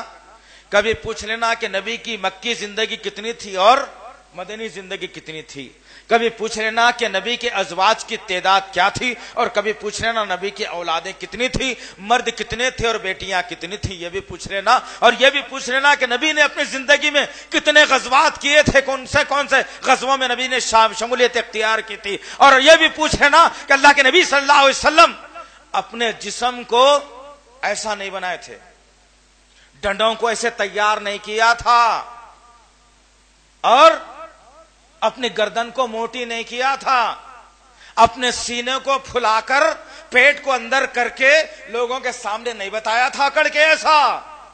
لیکن میرے نبی نے اس امت کو درس دیا، سمجھایا، جو دل تمہارے سینے میں ہے وہ دل میں روحانی طاقت پیدا کرو، وہ دل میں اللہ کی محبت پیدا کرو، وہ سینے کو تم اسلام کے لیے ڈھال بنا کر تیار کرو۔ پھر سمجھ میں آئے کہ میرے نبی نے درس دیا تھا اس امت کو اور سمجھایا تھا مدینے کی سرزمین کا وہ مشہور پہلوان، اور ہم نے آ کر کے کیا کہا تھا؟ کہا تھا کہ محمد، اس کا ہاتھ بھی پکڑنے والا کوئی نہیں تھا، اس کی طاقت کے سامنے کوئی ٹک نہیں سکتا تھا، اتنا طاقتور پہلوان۔ میرے نبی کی طاقت کی شان کیا کہنا۔ کبھی جس نے ڈن نہیں مارا، کبھی جس نے بیٹھک بھی نہیں ماری، جس نے کوئی ڈمبوز بھی نہیں اٹھایا، جس نے کبھی رننگ بھی نہیں کی، لیکن جو سینہ تھا وہ رب کے لیے تھا، جو دل تھا وہ مضبوط ارادے والا دل تھا، کمزور دل نہیں تھا نبی کے سینے میں۔ اور ہم نے آ کر کے کیا کہا ہے محمد مجھے پچھاڑ دو، اسلام میں آ جاؤں گا۔ اللہ کے نبی نے کہا چلو تیار ہو جاؤ، تیاری شروع کر دی، دن تاریخ تیار ہو گئی، اللہ کے نبی کو لوگوں کے درمیان میں جمع کیا، اور اللہ کے نبی اس پہلوان سے لڑنے کے لیے آگئے۔ بھاری بھرکم جسم کا مالک، طاقتور آدمی، جس کے دیکھنے سے سمجھ میں آ رہا ہے ارے بہت بڑی طاقت ہے اس کے جسم کے اندر، بہت ہر طرف سے جسم بنا ہوا ہے اس کا، تو بہت بڑی تیاری کر کے آیا ہے، یہ محمد صلی اللہ علیہ وسلم تو پچھاڑے جائیں گے، نعوذ باللہ۔ لیکن میرے آقا نے درس دیا، سمجھایا، ہر موقع پہ تیار رہو، کب تمہارے سامنے کون سا موقع آ جائے گا پتا نہیں ہے۔ لڑائی ہوئی، 2 سیکنڈ میں نبی نے اس پہلوان کو پچھاڑ کر اوپر بیٹھ گئے۔ دشمن نے کہا نہیں بھائی، میں بھی ٹھہرا نہیں تھا برابر، تم نے غلطی سے مار دیا۔ نبی نے کہا آ جاؤ پھر دیکھ لیتے ہیں۔ پھر کھڑا ہوا، پھر چلو شروع ہوئی، پھر 2 منٹ میں مار دیا۔ دشمن نے کہا نہیں، تم وہ چال اختیار نہیں کر رہے ہو جو شرائط میں آتی ہے، تم تو الگ چال اختیار کر رہے ہو، ویسی چال نہیں چلنے والی ہے۔ 3 مرتبہ نبی نے کہا یہ آخری موقع ہے، سمجھ لینا۔ اس نے کہا کہ چلو 3 مرتبہ بھی لڑنے کے لیے تیار ہوں۔ جب 3 مرتبہ ہوئی پھر نبی نے پچھاڑ دیا، اور ہم نے کہا کہ نہیں، تمہارے سے لڑنا ناممکن سی بات ہے، میں تو بہانے بنا رہا تھا تم کو ہرانے کے لیے، لیکن تمہاری جیسی طاقت انسانوں میں نہیں ہو سکتی۔ تب میرے آقا نے فرمایا تھا کہ لوگوں تم کیا جانتے ہو اپنے نبی کے بارے میں؟ اللہ رب العزت نے محمد کے اندر 70 مردوں کی طاقت دے کر پیدا کیا ہے۔ اس نبی کے ماننے والے ہو یار تم، جو بہادر تھا، لوگوں کے درمیان میں آ جاتا تو اس سے نرم دل کوئی نہیں تھا، دشمن کے درمیان میں آ جاتا تو اس سے سخت دل بھی کوئی نہیں تھا۔ آج تم کیا ہو؟ دوستوں میں آتے ہو تو سخت دل بن جاتے ہو، دشمن کے پاس جاتے ہو تو نرم دل بن جاتے ہو۔ تمہارا سسٹم الٹا، اس لیے کہ کہاں دشمن سے بڑھ جاؤں اور کہاں یہ جسم کو مار لگا لوں. ادھر لگ جائیں گے تو 2 ٹانکے لگیں گے, ادھر لگ جائیں گے تو تھوڑا زخم آ جائے گا, ادھر لگ جائیں گے تو چہرہ بکھر جائے گا, ادھر لگ جائے گا تو ہاتھ سرک جائے گا. تم یہ سوچ کر نرمی اختیار کر کے بھاگ کے آتے ہو. جن دوست کے پاس نرمی اختیار کرنا ہے وہاں سختی بتاتے ہو تم. غرض کہنے کا مقصد یہ ہے عزیزان محترم کہ عثمان بن عفان رضی اللہ تعالیٰ عنہ 1400 بحری بیڑے کا مالک, جس نے بر اعظم افریقہ کو فتح کیا, جس نے یورپ کو فتح کیا, جس نے یورپ کو فتح کیا اور جس نے روم کو فتح کیا, جس نے چین اور روس کو فتح کیا. الحمدللہ یہ ساری ریاستیں ہماری تھی, لیکن بدقسمتی مسلمانوں کی یہ رہی کہ آپ چین میں ناستک لوگ ہیں. کمیونزم, اللہ وغیرہ کچھ نہیں ہوتا, انسان پیدا ہوتا ہے اور مر جاتا ہے. ہمارے اسلاف نے اس سرزمین پر اپنے خون کو بہا کر اسلامی پرچم لہرایا تھا. لا الہ الا اللہ کا کلمہ جس نے بلند کیا تھا ہمارے اسلاف نے کیا تھا. لیکن آج وہاں کیا ہو رہا ہے, کم سے کم تم یہ تو سوچو. آج یورپ میں کیا ہو رہا ہے, جہاں عورتوں کو پردہ کرنے کی تہذیب بتائی گئی تھی, جہاں اسلامی قوانین نافذ کیے گئے تھے, آج اسی دشمنی کی پاداش میں اپنی عورتوں کو برہنہ گھماتے ہیں ظالم. اور پھر ان کی تاریخ یہ ہمیں بتاتی ہے, یورپ ممالک کی یہ بتاتی ہے کہ مسلمانوں نے پردے کا نظام قائم کیا تھا اور اسلامی پرچم لہرانے کی بات کی تھی, رب کو ماننے کی بات کی تھی, محمد پر ایمان لانے کی بات کی تھی. آج موقع ہمارے ہاتھ ہے, ہم اسی نبی کے ملک کے اوپر, اس نبی کے ماننے والے کے ملک پر حکمرانی کرتے ہوئے تمام زناؤں کے اڈوں کو ہم کھول دیں گے. آج کیا ہو گیا میری غیرت کو, آج کیا ہو گیا میرے بھائی, کیوں ایسی حرکت ہم کرتے ہیں؟ آج کم سے کم سوچو کہ ہمارے اسلاف کے کارنامے کیا ہیں اور میری زندگی آج کدھر جا رہی ہے. غرض کہنے کا مقصد یہ ہے کہ تمام کارنامے جب چل رہے تھے, ایک طرف یہودی اور عیسائیوں کا جمگھٹ ہو رہا تھا اور ایک طرف منافقین کی جماعت تیار ہو رہی تھی. ایسے ماحول میں جب اسلامی مملکتیں پھیلنے لگی دور دور تک, عثمان غنی رضی اللہ تعالیٰ عنہ مدینے کی سرزمین سے صحابہ کرام کے جتھوں کو بنا کر اسلام کے پرچم کو لہرانے کے لیے اور ممالک تک بھیج رہے تھے. مدینے میں جن لوگوں کی تعداد بچی ہوئی تھی, بہت قلیل تعداد میں صحابہ کرام تھے, تھوڑی تعداد میں تھے, ضعیف تھے, جو جنگوں میں زخموں میں جن کے ہاتھ کٹ چکے تھے, جن کے پیروں کے زخم کم نہیں ہوئے تھے, جن کی آنکھوں کی بینائی کم ہو گئی تھی, جو ضعیف العمر کو پہنچ چکے تھے, ایسے صحابہ کرام مدینے کی سرزمین پر موجود تھے. دشمن ان حالات کا جائزہ لے رہا تھا, ان حالات پر نظریں مرکوز کیے ہوئے تھے کہ کس طریقے سے ہم بدلا لیں, کیسے ہم پھر سے افراتفری کا ماحول پیدا کریں. جب صحابہ کی تعداد مدینے سے کم ہوئی, اس وقت میں ایک آدمی جو فلسطین کی سرزمین کا رہنے والا تھا, جس کے آباء و اجداد کو مدینے کی سرزمین سے ذلیل کر کے نکالا گیا تھا, یہودی نسل, انہوں نے ایک نوجوان کو تیار کیا. وہ نوجوان مدینے کی طرف رخ کرتا ہے اور پھر مدینے کا رخ کر کے جب مدینے میں انٹری لیتا ہے اور تمام حالات پر نظر رکھتا ہے, اور جب تمام حالات پر نظر رکھ کر مسلمانوں کے خلاف میں سازشیں شروع کرتا ہے, منافقین کو جمع کرتا ہے, عیسائیوں کو جمع کرتا ہے اور پھر یہودیوں کو جمع کرتا ہے. اور ایک وقت وہ آیا کہ ذی القعدہ کی غالباً کچھ 10 یا 12 تاریخ کا موقع تھا. دشمنوں کو ایک جگہ جمع کیا اور ایک جگہ جمع کرنے کے بعد تمام دشمنوں سے کہا کہ مسلمانوں سے بدلہ لینے کا وقت آ گیا ہے. اب مسلمان مدینے میں نہیں ہیں، جو مجاہدین ہیں وہ لڑنے کے لیے چلے گئے، طاقتور لوگ کوئی نہیں ہے. موقع بڑا اچھا ہے، پلٹ کر ہم اپنے مقام کو حاصل کر سکتے ہیں. لوگوں نے کہا بتاؤ کیا کرنا ہے؟ کہا پلٹ کر ہم حملہ کرتے ہیں اور سب سے پہلے اس آدمی کا قتل کر دیتے ہیں جو آدمی ہماری ریاست پر، ہمارے ملک پر قابض ہو چکا ہے. غرض تمام دشمنوں کو جمع کیا اور پھر حضرت عثمان بن عفان رضی اللہ تعالیٰ عنہ کے گھر کا محاصرہ کیا جاتا ہے.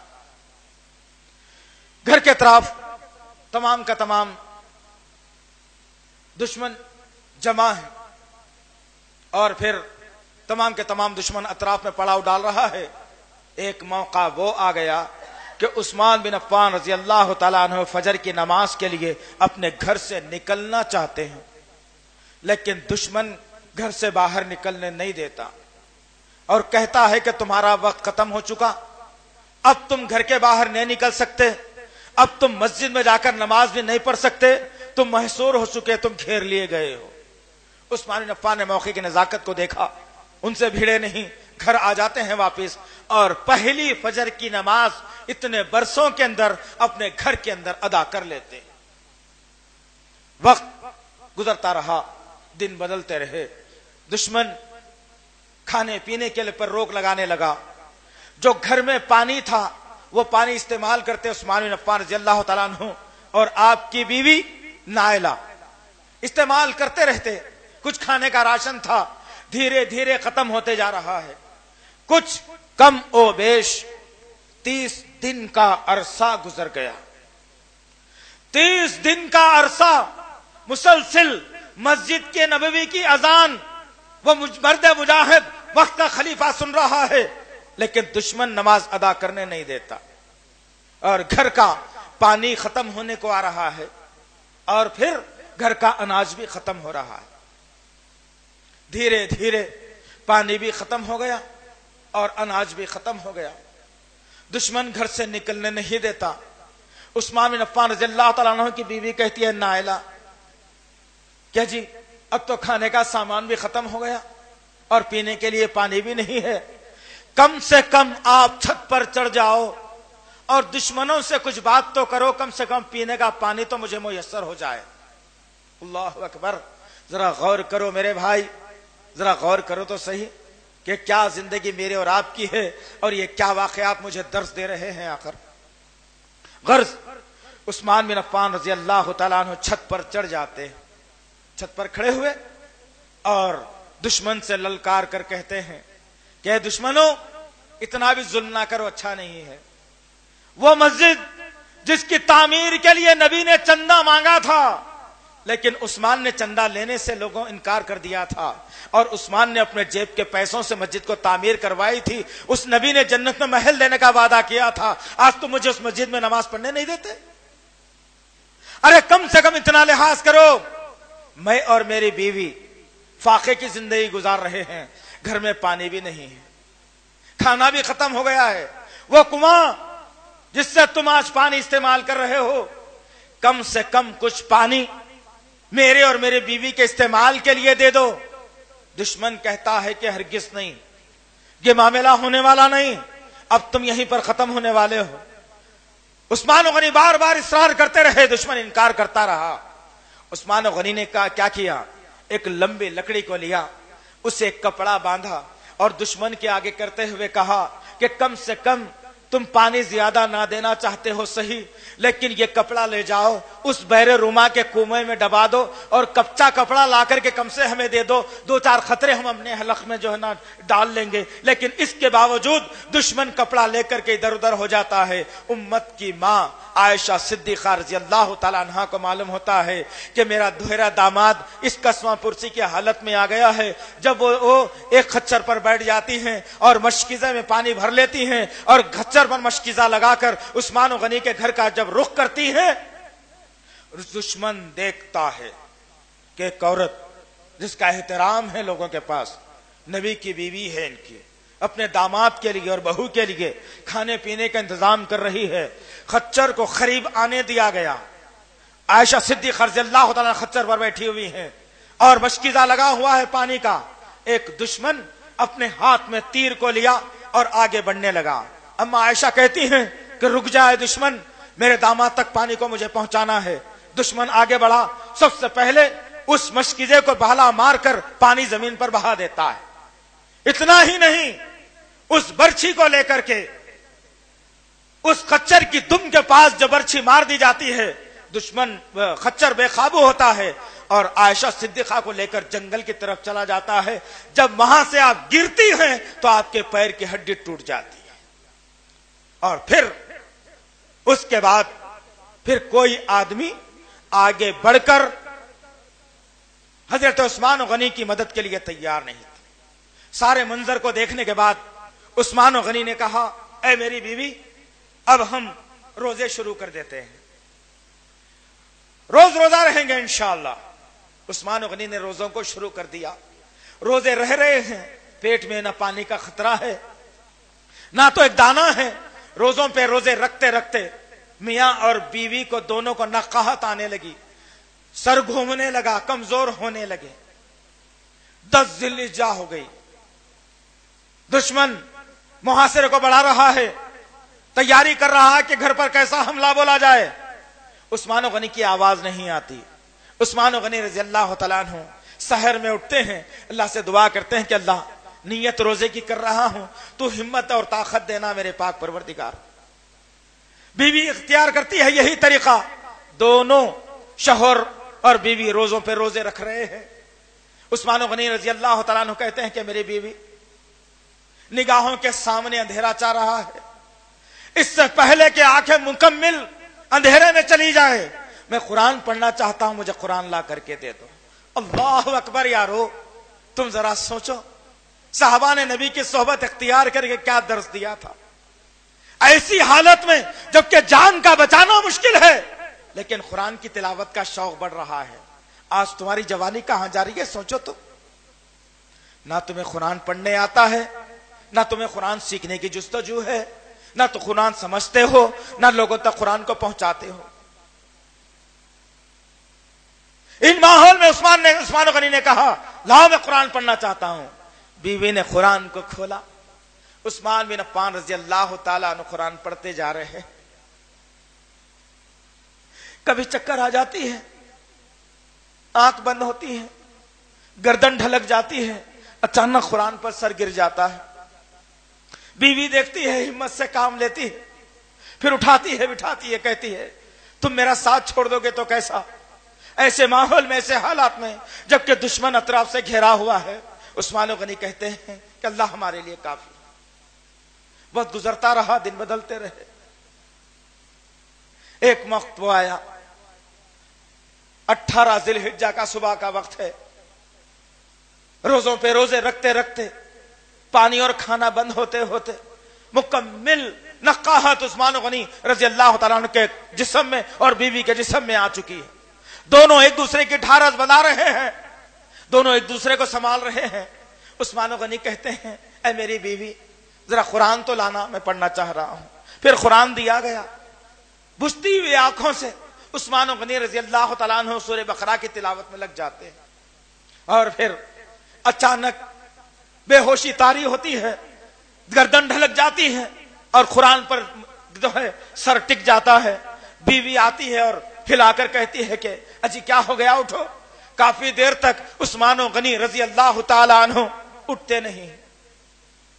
بیوی پریشان ہے، کیا ہو گیا میرے شوہر کو، آخر کہیں موت تو نہیں آ گئی. بیوی پریشان اٹھانے کی کوشش کرتی ہے. عثمان غنی رضی اللہ تعالی عنہ کی آنکھ کھلتی ہے. بیوی کے چہرے پر نظر ڈالتے ہیں، کہتے ہیں کہ میری بیوی پریشانی کی کوئی بات نہیں، پریشانی کی کوئی بات نہیں. اب جب تیرے شوہر بے ہوش ہو گیا، نیند کی آغوش میں چلا گیا، میرا بھائی، میرا سردار، میرا آقا محمد صلی اللہ علیہ وسلم میرے خواب میں تشریف فرمائے اور کہا عثمان مبارک ہو، مبارک ہو، تم روز روزہ رکھتے ہو اور دنیا ہی میں افطار کرتے ہو. آج بھی تم نے روزہ رکھا ہے, آج شام کا افطار ہمارے ساتھ ہونے والا ہے. ذرا غور کرو میرے بھائی, کن حالات کے اندر اسلام کو سنبھالا تھا انہوں نے. ذرا غور کرو, 18 ذی الحجہ کے ظہر کے بعد کا وقت تھا. جیسے ہی ظہر کی اذان بلند ہوئی, عثمان بن عفان نے بیوی سے کہا چلو نماز پڑھ لیتے ہیں, اب ہمارا آخری وقت ہے, افطار کا وقت بھی قریب ہونے کو ہے, اب افطار نبی کے ساتھ میں ہمیں کرنا ہے. تیاری میں لگ جاتے ہیں. دشمن گھر کے دیوار کو پھلانگ کر آتا ہے اور ہاتھوں میں تلواریں ہیں, برچھیے ہیں. داخل ہوا اور عثمان غنی رضی اللہ تعالی عنہ پر تلوار سے وار کیا جاتا ہے. وار کرنے والوں میں وہ یہودی النسل عبداللہ ابن سبا, جس نے سب سے پہلا وار کرتا ہے اللہ کے نبی صلی اللہ علیہ وسلم کے دوہرے داماد پر. حملہ ہوا, چیخ منہ سے نکلی, بیوی دوڑتی ہوئی آئی, دونوں ہاتھوں سے شوہر کو بچانے کی کوشش کی. دشمن نے پھر وار کیا, دونوں ہاتھوں کی انگلیاں نائلہ کی کٹ جاتی ہیں اور پھر عثمان غنی بے ہوش ہو کر زمین پر گرتے ہیں. دشمن برسی سے پسلیوں پر وار کرتا ہے اور جسم سے خون کا فوارہ نکلا اور قرآن کے صفحوں پر وہ جب خون کے خطرات گرتے ہیں, جو آج بھی لندن کے میوزیم کے اندر وہ قرآن موجود ہے, وہ الفاظ فَسَيَكْفِيكَهُمُ اللَّهُ وَهُوَ السَّمِيعُ الْعَلِيمُ, سورہ بقرہ کی آیت نمبر 137. اللہ ہی ہمارے لیے کافی ہے, وہ سننے والا ہے اور جاننے والا ہے. خطرہ خون گرا, عثمان غنی رضی اللہ تعالیٰ عنہ کی آنکھ ہمیشہ ہمیشہ کے لیے بند ہو جاتی ہے. انا للہ و انا الیہ راجعون. جب دشمن یہ دیکھتا ہے کہ عثمان غنی ختم ہو چکا ہے, اس کے باوجود اپنے دل کی آگ کو ٹھنڈا ہونے کے لیے عثمان غنی رضی اللہ تعالیٰ کی لاش کو لٹا دیتا ہے اور ہر شخص آ کر اوپر سے کھدلنا شروع کر دیتا ہے. جسم کے کپڑے ہیں کہ الگ الگ ہو رہے ہیں, کبھی ران دکھ رہی, کبھی پنجڑی دکھ رہی ہے, کبھی پیٹ دکھ رہا ہے, کبھی سینہ دکھ رہا ہے. دشمن کود رہا ہے, جسم کے اوپر ناچ رہا ہے. ذرا اس وقت کو بھی یاد کرنا میرے عثمان کے بارے میں نبی کریم صلی اللہ علیہ وسلم نے کیا کہا تھا کہ اپنے حجرے کے اندر موجود ہے. عائشہ کے حجرے میں ہے, عمر بن خطاب رضی اللہ تعالیٰ عنہ ہے. اللہ کے نبی صلی اللہ علیہ وسلم اپنے پیروں کو لامبا کیے ہوئے تھے اور کپڑا کچھ گھٹنوں کے قریب ہٹا ہوا تھا. ابو بکر صدیق رضی اللہ تعالیٰ عنہ ہے, لیکن آپ نے پیروں کو قریب نہیں کیا اور کپڑوں کو بھی برابر نہیں کیا. جب اطلاع دی گئی کہ یا رسول اللہ, عثمان غنی بھی آپ سے ملاقات کے لیے آنے والے ہیں, اللہ کے نبی نے اپنے پیروں کو قریب کر لیا اور کپڑوں کو برابر کر لیا. اما عائشہ اندر سے منظر دیکھ رہی ہیں. یہ جب تینوں بات کر کے چلے گئے, وہ نبی کی بیوی نے سوال کیا, کیا بات ہے یا رسول اللہ, جب میرا چچا عمر آتا ہے تو آپ نے کپڑوں کو برابر نہیں کیا, پیروں کو ویسے ہی رکھا, اور جب میرا باپ آتا ہے ابو بکر صدیق, تم نے اپنے کپڑوں کو برابر نہیں کیا, پیروں کو لمبے رکھا, اور جب عثمان کے آنے کی بات ہوئی تو پیروں کو قریب بھی کر لیا اور کپڑوں کو برابر بھی کر لیا.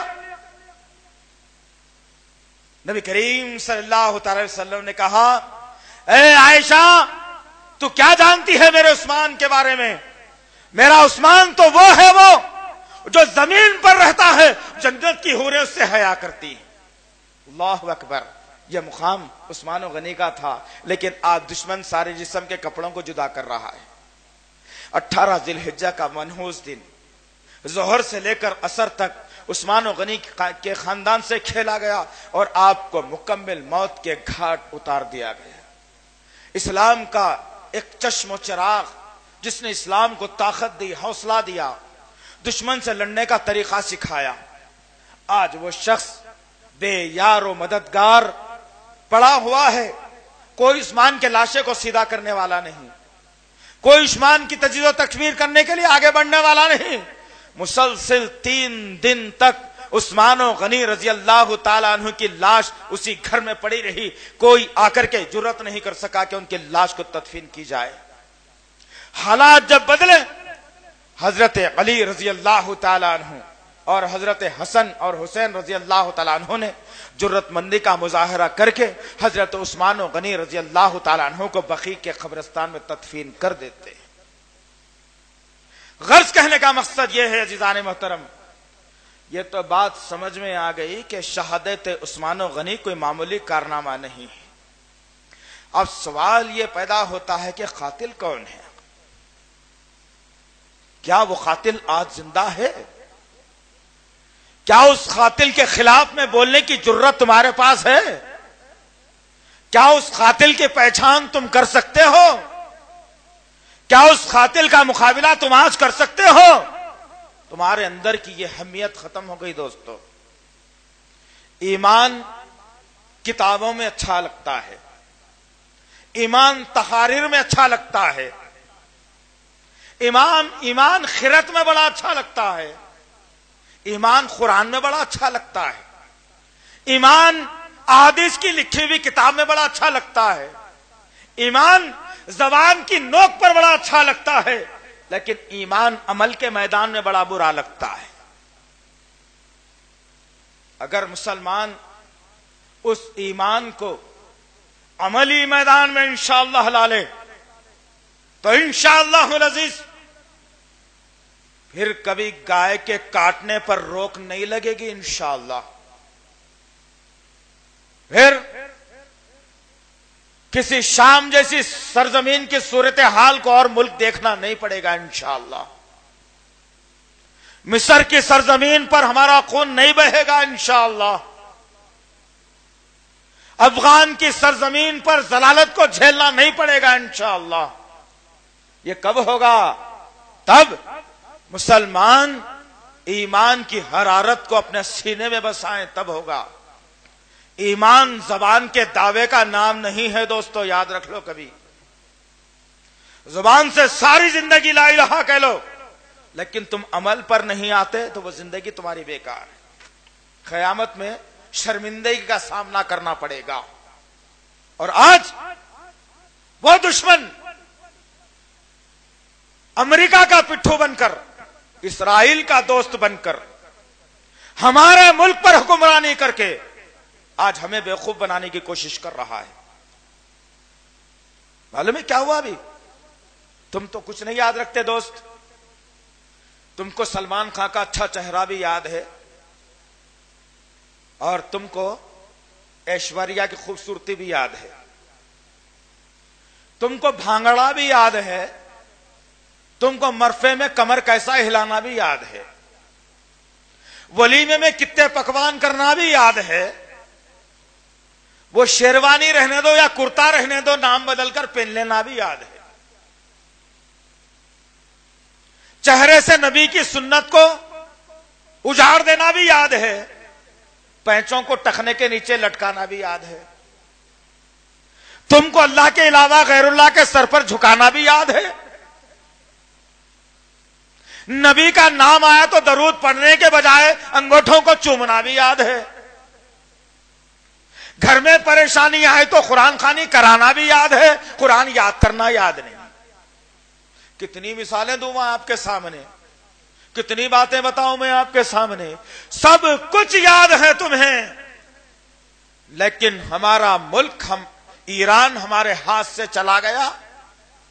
آج وہ دشمن، وہ قاتل جو عثمان کا تھا، جو عمر کا تھا، جو ابوبکر کا تھا، جو نبی کا تھا، جو علی کا تھا، جو حسن کا تھا، جو حسین کا تھا، جو عائشہ کا تھا، وہ قاتل تمہارے درمیان میں آج بھی موجود ہے۔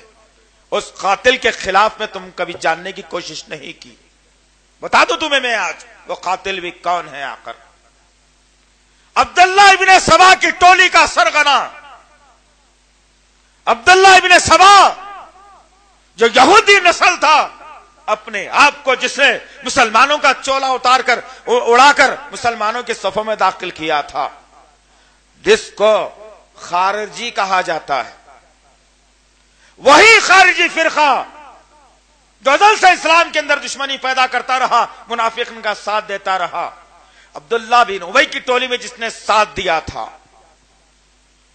میدان احد میں جس نے مسلمانوں کی پیٹھ میں خنجر گھونپا تھا، جس نے ابوبکر صدیق کی خلافت کو للکارا تھا، جس نے عمر بن خطاب کی خلافت میں سرگوشیاں کی تھیں، جس نے حضرت عثمان بن عفان کے قتل میں مکمل رول نبھایا تھا، اسی کا نام رافضی ہے۔ رافضی یاد رکھو، قاتل اصل عثمان غنی کا قاتل رافضی ہے۔ رافضی جو تمہارے شہر میں آج 18 ذی الحجہ کو عید غدیر منائے گا اور سارے شہر میں تمہارے پوسٹر لگائے جائیں گے، جشن عید غدیر۔ کبھی پوچھ لینا اس کالے دل والے کافر سے، تم کب اٹھو گے یار؟ پتہ نہیں کیا ہو گیا تم کو۔ یہ بھائی تمہارا جرات مندی کا مظاہرہ کر کے تمام تاریخ کے اوراق کو چھان کر اتنی بلند آواز سے جرات مندی کا مظاہرہ کرتا ہے، اور پھر کسی تمہارے بھروسے نہیں کر سکتا میں یہ کام۔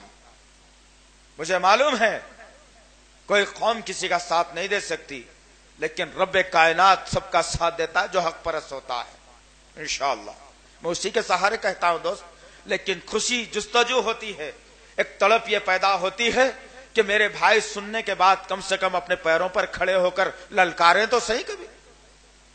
کیا ہو گیا تمہیں؟ آج وہ دشمن 18 ذی الحجہ کو عید غدیر منائے گا۔ عید غدیر میں ہوتا کیا ہے معلوم بھی ہے تمہیں؟ کیا ہوتا ہوگا کسی کو معلوم ہے؟ معلوم ہے؟ نہیں معلوم تو نہیں معلوم بولے یار، لمبا ٹائم مت لگاؤ۔ نہیں معلوم بولے میں بتا دوں انشاءاللہ، کیونکہ میں ذمہ داری اٹھایا ہوں نا اس قوم کو سمجھانے کی۔ تمہیں کیا کرنا ہے؟ تم تو نبی کا کلمہ پڑھ دیے، جنت میں ایسے ہی چلے جاؤ گے۔ مجھے فکر پڑی ہے اپنی جنت میں جانے کی، میں کیسے جاؤں جنت میں؟ میں بھی تمہاری صف میں بیٹھ جاؤں تو جنت میں شاید چلا جاؤں گا، لیکن اللہ نے مجھے کھڑا کیا ہے، فکر لگ گئی کہ میں جنت میں کیسا جاؤں گا۔ تم کو کیا فکر پڑی ہے اس کی؟ تم تو بس سمجھ رہے ہو کہ اچھے کھانے کھا لوں گا تو جنت میں چلا جاؤں گا، بس نبی کا نام لیوا ہوں جنت تو ملنے والی ہے۔ نعوذ باللہ، خیال ہے تمہارا، قرآن نے کہیں نہیں بتایا ایسا، حدیث نے کہیں نہیں بتایا ایسا۔ جب تک کہ تم ظلم کے خلاف میں، ظالم کے خلاف میں اپنے ہاتھ نہ صحیح کم سے کم زبان کو جنبش نہ، تو جنت نہیں ملنے والی ہے تم کو، یاد رکھو۔ اب شروع ہونے والا ہے تمہارے شہر کے اندر چند دن کے بعد عید غدیر سے جس کا سلسلہ شروع ہوگا۔ کبھی میری اماں عائشہ پر تہمت لگائی جائے گی اور کہا جائے گا کہ عائشہ تو زانیہ تھی، نعوذ باللہ۔ تمہارے شہر میں کہا جائے گا دوست، تمہارے گلیوں میں، تمہارے محلے میں، تمہارے اس بیانات شہر میں جس پر سنیوں نے حکمرانی کی تھی، تم کو للکارا جائے گا آج، اور تم دروازے کھڑکیاں بند کر کے کہنا کہ میری امی کا نام تو عائشہ نہیں ہے۔ تم تو یہی کہہ لینا اصل میں۔ قیامت میں پوچھے گا اللہ رب العزت تم سے، یاد رکھو۔ کبھی حفصہ کو رنڈی کہا جائے گا، نعوذ باللہ من ذالک، یاذ باللہ۔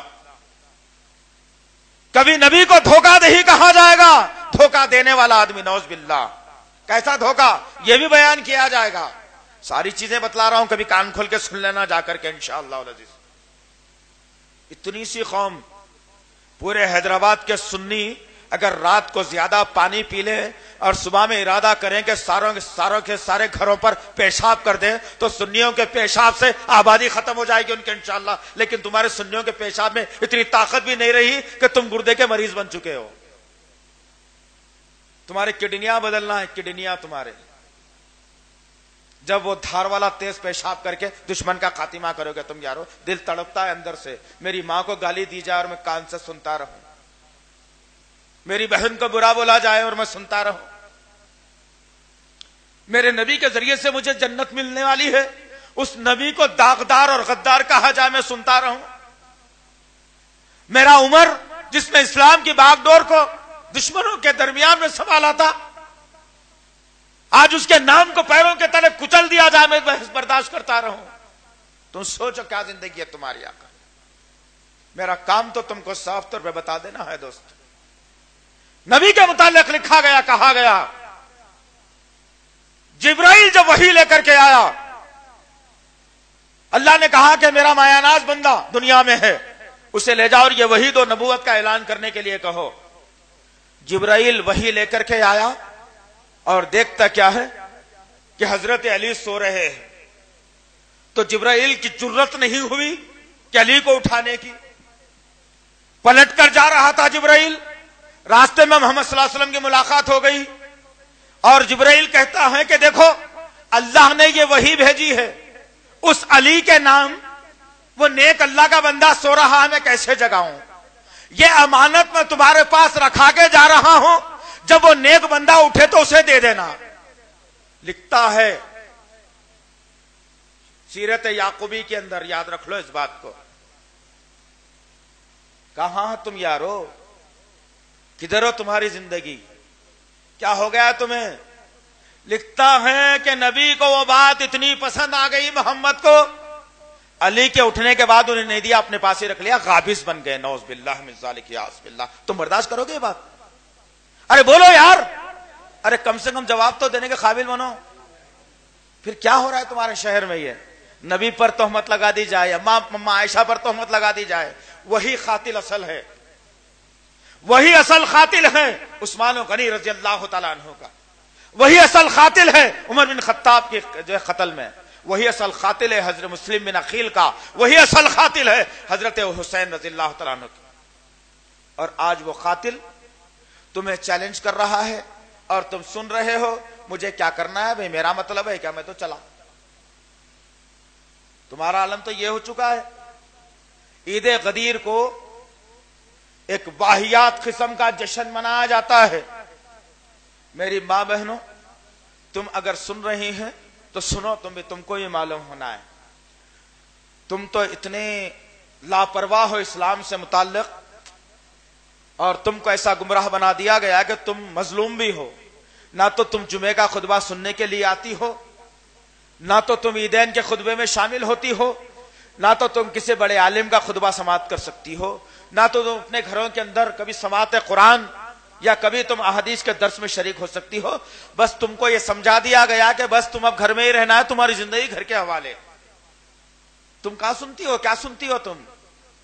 بڑی جرت کے ساتھ بتانے جا رہا ہوں، عید غدیر حضرت عثمان غنی رضی اللہ تعالیٰ عنہ کی شہادت کا دن، نام رکھا گیا۔ شرم آتی ہے کبھی اس سے نام کہنے میں بھی مجھے۔ کیا کہا جاتا ہے اس پہاڑ کو؟ کون سا پہاڑ؟ مولا علی۔ نعوذ باللہ، مولا کون ہے ہمارا؟ علی ہے؟ علی مولا ہے ہمارا؟ نعوذ باللہ، اللہ ہمارا مولا ہے۔ مولا علی نام رکھ دیا گیا اس پہاڑ کا، اور 18 ذی الحجہ کو اس مولا علی کے پہاڑ میں جمع ہوتے ہیں یہ لوگ۔ کبھی تحقیق کر لیو یار، معلوم ہوتا تمہیں کو بھی۔ مجھے کوئی وحی نہیں آتی نعوذ باللہ، یا میرے پاس کوئی جنی ہے خبر دینے کے واسطے، یا میرے پاس جو ہے نا کوئی ایسے آلات نہیں ہے جو لگا کے میں خبریں معلوم کرتا ہوں۔ جستجو کرنا پڑتا، نکلنا پڑتا، محنت کرنا، کچھ رسک لینا اسلام کے خاطر، تمام باتیں سامنے آئیں گی انشاءاللہ۔ 18 ذی الحجہ کو میرے نبی کا دوہرا داماد، میرا تیسرا خلیفہ بے یارو مددگار ظالموں نے قتل کر دیا۔ اس قتل کی خوشی میں جب سے جشن منایا جاتا ہے تو آج تک وہ جشن منایا جاتا ہے۔ جشن بھی کیسا؟ بےہودہ جشن۔ مولا علی پر جمع ہوتے ہیں یہ لوگ، ایک بہت بڑا پتھر کا کٹورا بنا ہوا ہے، اس پتھر کے کٹورے میں ہر عورت اپنا ایک کپڑا ساتھ لاتی ہے، اور اس کپڑے کو اس حوض کے اندر ڈال دیا جاتا ہے، اور تمام عورتوں کو وہاں سے ہٹا دیا جاتا ہے، اور تمام بے غیرت مرد متا سے پیدا ہونے والی حرام کی اولاد کھڑی ہوتی ہے، اور پھر اچانک لائٹ بند کر دیا جاتا ہے، اس کٹورے میں ہاتھ ڈالا جاتا ہے، ہر مرد ہاتھ ڈالتا ہے اور ایک ایک کپڑا وہاں سے اٹھا لیتا ہے، ہر مرد کے ہاتھ میں کپڑا آ جاتا ہے اور لائٹ کھول دیا جاتا ہے۔ جب ہر مرد کے ہاتھ میں جو کپڑا آتا ہے، چاہے اس کی سگی ماں ہو، سگی بہن ہو، سگی خالہ ہو، اس کی پھوپھی ہو، اس کی پڑوسی ہو، جو کوئی عورت کا کپڑا اس کے ہاتھ میں آئے گا، ایک رات کے لیے عورت اس کے لیے حلال کر دی جاتی ہے۔ یہ ہے عید غدیر کی شان، جشن عید غدیر، نعوذ باللہ من ذالک، یعوذ باللہ۔ ذرا سوچو تم، میرے خلیفہ کی موت پر اتنا بےہودہ جشن منا کر وہ قوم اور قاتل قوم ہمارے درمیان میں دندناتے پھرتی ہے، لیکن اس کے باوجود ہم پھر بھی زبان کھولنے کے لیے تیار نہیں۔ کیا اس کے باوجود ہم اپنی حمیت کو زندہ نہ کریں؟ یہ بےغیرتی کے چولہے کو اتار کر غیرت مند نہ بننے کی ضرورت ہے دوستو۔ آج سارا معاملہ تمہیں للکار رہا ہے، ساری دنیا تمہیں للکار رہی ہے، سارا ماحول للکار رہا ہے، ساری دنیا اسلام کی دشمن بنی ہوئی بیٹھی ہے۔ ذرا غور کرو تم کیا ہو رہا ہے میرے اور آپ کے ساتھ، کس طریقے سے میری نوجوان بہنوں کی عصمتوں کو شام کی سرزمین پر یہ بشار الاسد کے رافضی خنڈے کیسے تار تار کر رہے ہیں؟ کیا تم نے دیکھا ہے کبھی یہ منظر؟ کس طریقے سے میرے نوجوان بھائیوں کے ساتھ بڑا گڑھا زمین میں کھود کر زندہ زمین میں دفن کر دیا جا رہا ہے، جو ایڑیاں رگڑ رگڑ کر مر رہا ہے میرا بھائی۔ کیا تم نے دیکھا اس منظر کو؟ میرے نوجوان کے ساتھ زندہ کھڑا ہوا ہے، پیٹرول ڈال کر آگ لگا دیا جاتا ہے، کبھی الیکٹرک کا آرا لے کر زندہ بٹھا کر اسے سامنے وہ الیکٹرک کا آرا تیار کر کے تیز کرتے ہوئے وہ الیکٹرک کا آرا چل رہا ہے، زندہ گردنیں کاٹی جا رہی ہیں جانوروں کی طرح۔ وہ قاتل تمہارا آج بھی تم سے بدلہ لے رہا ہے، لیکن تمہارے اندر یہ سبق ختم کر دیا گیا، یہ تاریخ میٹ دی گئی، یہ طاقت تمہاری ختم کر دی گئی، اور سوچنے سمجھنے کی صلاحیت کو تلف اور معاف کر دیا گیا تمہاری، کہ تم اپنی اصلی تاریخ اور اصلی دشمن سے غافل ہو۔ آخر کیا ہوگا اس کا؟ انجام بد یا انجام خیر؟ اب سوچ لینا تم اس بات کو۔ اللہ رب العزت قیامت میں تم سے پوچھے گا انشاءاللہ العزیز، تم نے اسلام کے لیے کیا کیا تھا؟ تم نے اسلام کو برے وقت میں کیسا ساتھ دیا تھا یا نہیں دیا تھا؟ تم نے اسلام کو بچایا تھا نہیں بچایا تھا؟ یہ اللہ تم سے پوچھنے والا ہے، یاد رکھو۔ ایسے ہی تمہاری جوانی جو جا رہی ہے نا، یہ جوانی کے متعلق سب سے پہلا سوال ہونے والا ہے میدان محشر کے اندر۔ خبر سے جب اٹھا کر کھڑا کیے جاؤ گے، 5 سوالات کے جوابات دینے سے پہلے تم کہیں بھی نہیں جا سکتے، جس میں سے سب سے پہلا سوال ہوگا، ہم نے تمہیں جوانی دی تھی، جوانی، اس جوانی کو بتاؤ کہاں پر خرچ کیا، مجھے بتاؤ۔ یہ دینا پڑے گا تمہیں جواب، کہ کتنے لڑکیوں کے چکر مارتا تھا، کتنے نیٹ پر بیٹھ کر کیا کیا تھوستا اور بولتا تھا، کتنوں سے چیٹنگ کرتا تھا، کتنی فلمیں دیکھتا تھا، کتنا وقت ضائع کرتا تھا، آنکھوں کے ٹھنڈے کیسے بناتا تھا، وقت کو ضائع کرتا تھا۔ یہ تمام حساب تو دینا ہی دینا ہے مجھے اور آپ کو۔ تمہاری جوانی کے متعلق سوال ہونے والا ہے تم سے۔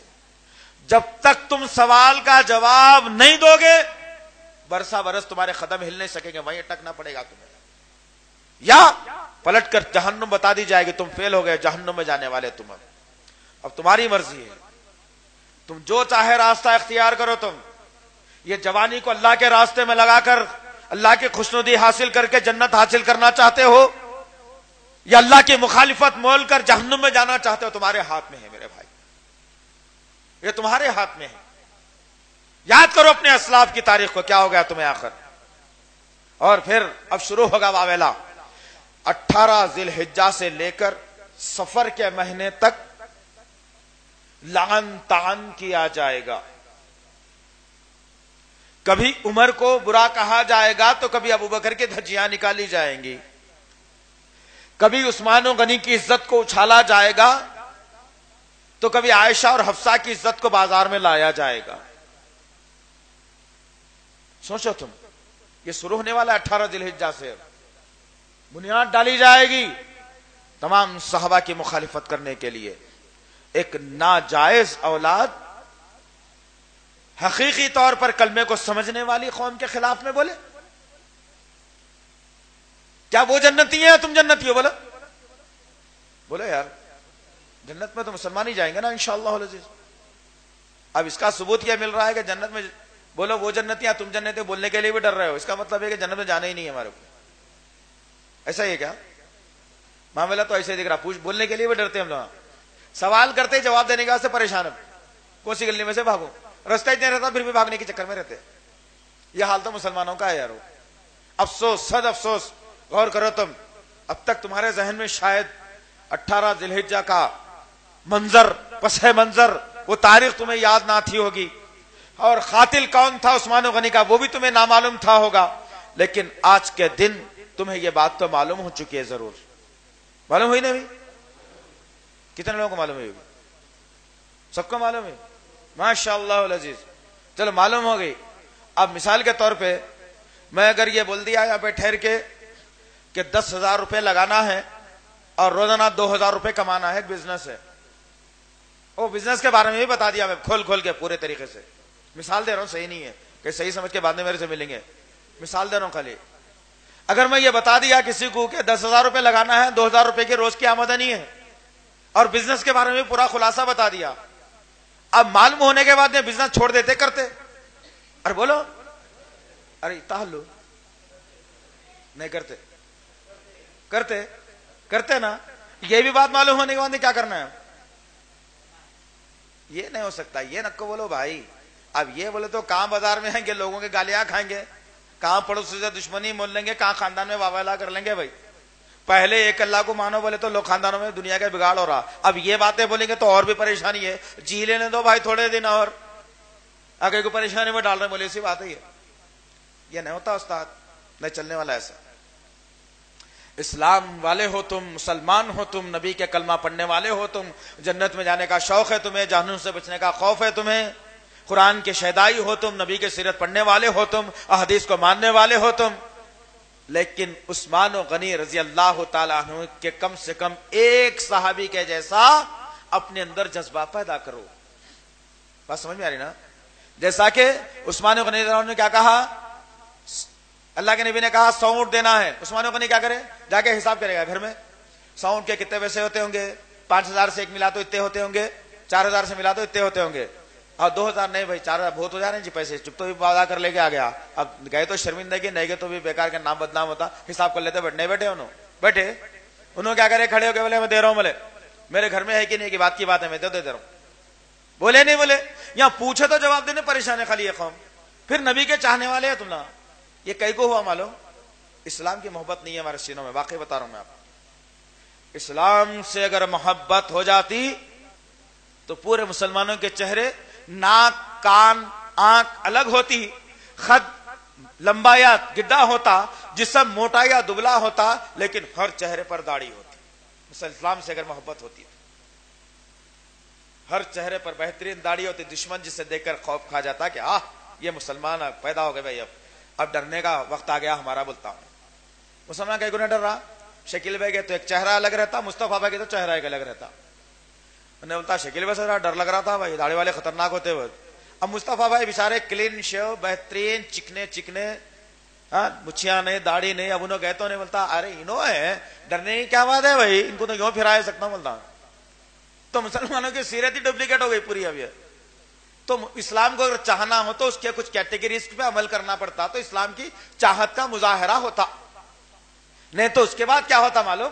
ایک اہم چیز کا خلاصہ کرنے والا ہوں انشاءاللہ، برا مانتے کوئی برا ماننے تو مجھے اس سے کچھ ہونے والا نہیں، میں حقیقت کی بات کرتا ہوں یہاں پہ، جس دن میری زبان سے حق بولنا ختم ہو جائے گا انشاءاللہ، قسم ہے رب کعبہ کی، یہ مقامی چھوڑ دوں گا انشاءاللہ العزیز، جس دن میرے سینے کے اندر دنیا کا خوف آ جائے گا، اگر میں ڈر کے میری زبان یہ بتاتی ہوگی کہ اگر میں نے انداز یہ بتانا شروع کر دیا مجھے کہ نہیں شکیل پاشا تم اب ڈر رہے ہو لوگوں سے، معاشرے سے، ماحول سے، اب تم بولنے کے قابل نہیں ہے، قسم ہے رب کعبہ کی، اس مقام سے بولنا چھوڑ دوں گا انشاءاللہ العزیز، بولوں گا تو حق بولوں گا، اور کڑک انداز میں ڈنکے کی چوٹ پر رب کائنات پر بھروسہ کر کے بولوں گا انشاءاللہ العزیز، جو سارے دشمنوں میں اللہ کے فضل اس کے کرم سے ناچیز کی حفاظت کرتا ہوا لے جا رہا ہے۔ آج ایک اہم خلاصہ بھی کرنے والا ہوں انشاءاللہ، یہ تمام تر چیزیں تم نے سن لی کہ حضرت عثمان غنی رضی اللہ تعالیٰ عنہ سے رافضی کیا رکھتا ہے؟ کیا رکھتا ہے؟ زور سے بولنا، دیکھیں کیا رکھتا ہے؟ دشمنی۔ اگر یہی الفاظ کوئی مسلمان اگر کہہ دے تو بولو، ارے بولو جی، ارے تو ڈر رہے گا بھائی، یہ بھی بولنے ڈرتے، اگر کوئی مسلمان یہ کہہ دے کہ میں بھی عثمان غنی سے تعلق نہیں رکھتا تو کیا ہوگا؟ دوست ہوگا یا دشمن؟ دشمن ہوگا۔ اب آؤ ایک اہم چیز کا خلاصہ کر دیتا ہوں، اس لیے کہ میری عادت ہے تحقیق کرتے رہنا الحمدللہ، نہیں, میری عادت ہے تحقیق کرتے نا, کوئی معاملہ میرے سامنے آ گا تو پوری تحقیق تک چلے آتا ہوں, آخری تک. کہیں بھی ہوں گے, کچھ بھی ہوگا, بعد میں دیکھا جائے گا سب, لیکن کر تو لینا پہلے, اس لیے کہ ذمہ داری ہے نا آپ لوگوں کو لے کے چلنا. بلکہ نہیں, آپ لوگ ہاتھ دیتے رہو, میں ہاتھ پکڑتے رہتا ہوں آپ لوگوں کا, آپ لوگ ہاتھ دیتے رہتے ہیں, میں ہاتھ پکڑتے رہتا ہوں آپ لوگوں کا. یہ ہاتھ تو کانگریس کا ہو گیا. اسلام کا ہاتھ پکڑے تو چھوٹتا نہیں, کانگریس کا ہاتھ پکڑے تو چھوٹ جاتا, موقع پہ پکڑا جاتا بعد میں چھوٹ جاتا, وہ کانگریس کا ہاتھ ہو گیا. یہ کانگریس کا رکھو بھائی, اسلام کا ہاتھ بناؤ اللہ کے واسطے. یہ کون سی کتاب ہے, جلدی زور سے بولنا, دیکھیں گے. اگر اردو نہیں آتی تو نکو بولو, جس کو آتی ہو لگا بولو, جلدی بولنا کون سی کتاب ہے. ہاں پوروں کو معلوم ہے. دیکھو, جنت میں جانے والی ہے یا جہنم میں لے جانے والی ہے؟ ارے تم کو سنبھالو. فضائل اعمال تو اعمال کے فضائل بہت بڑے رہتے, جس کے اعمال کے فضائل زیادہ ہو گئے انہیں جنت میں جاتا, پھر جہنم میں کیسا لے آتی؟ ایسا نکو بولو بھائی, بیچاروں کو تکلیف ہو جائیں گی نا. چلیے انشاءاللہ العزیز, تو فضائل اعمال تو آپ لوگوں کو معلوم ہے. اس میں کا خالی ایک واقعہ سناتا ہوں اس کتاب کا انشاءاللہ العزیز.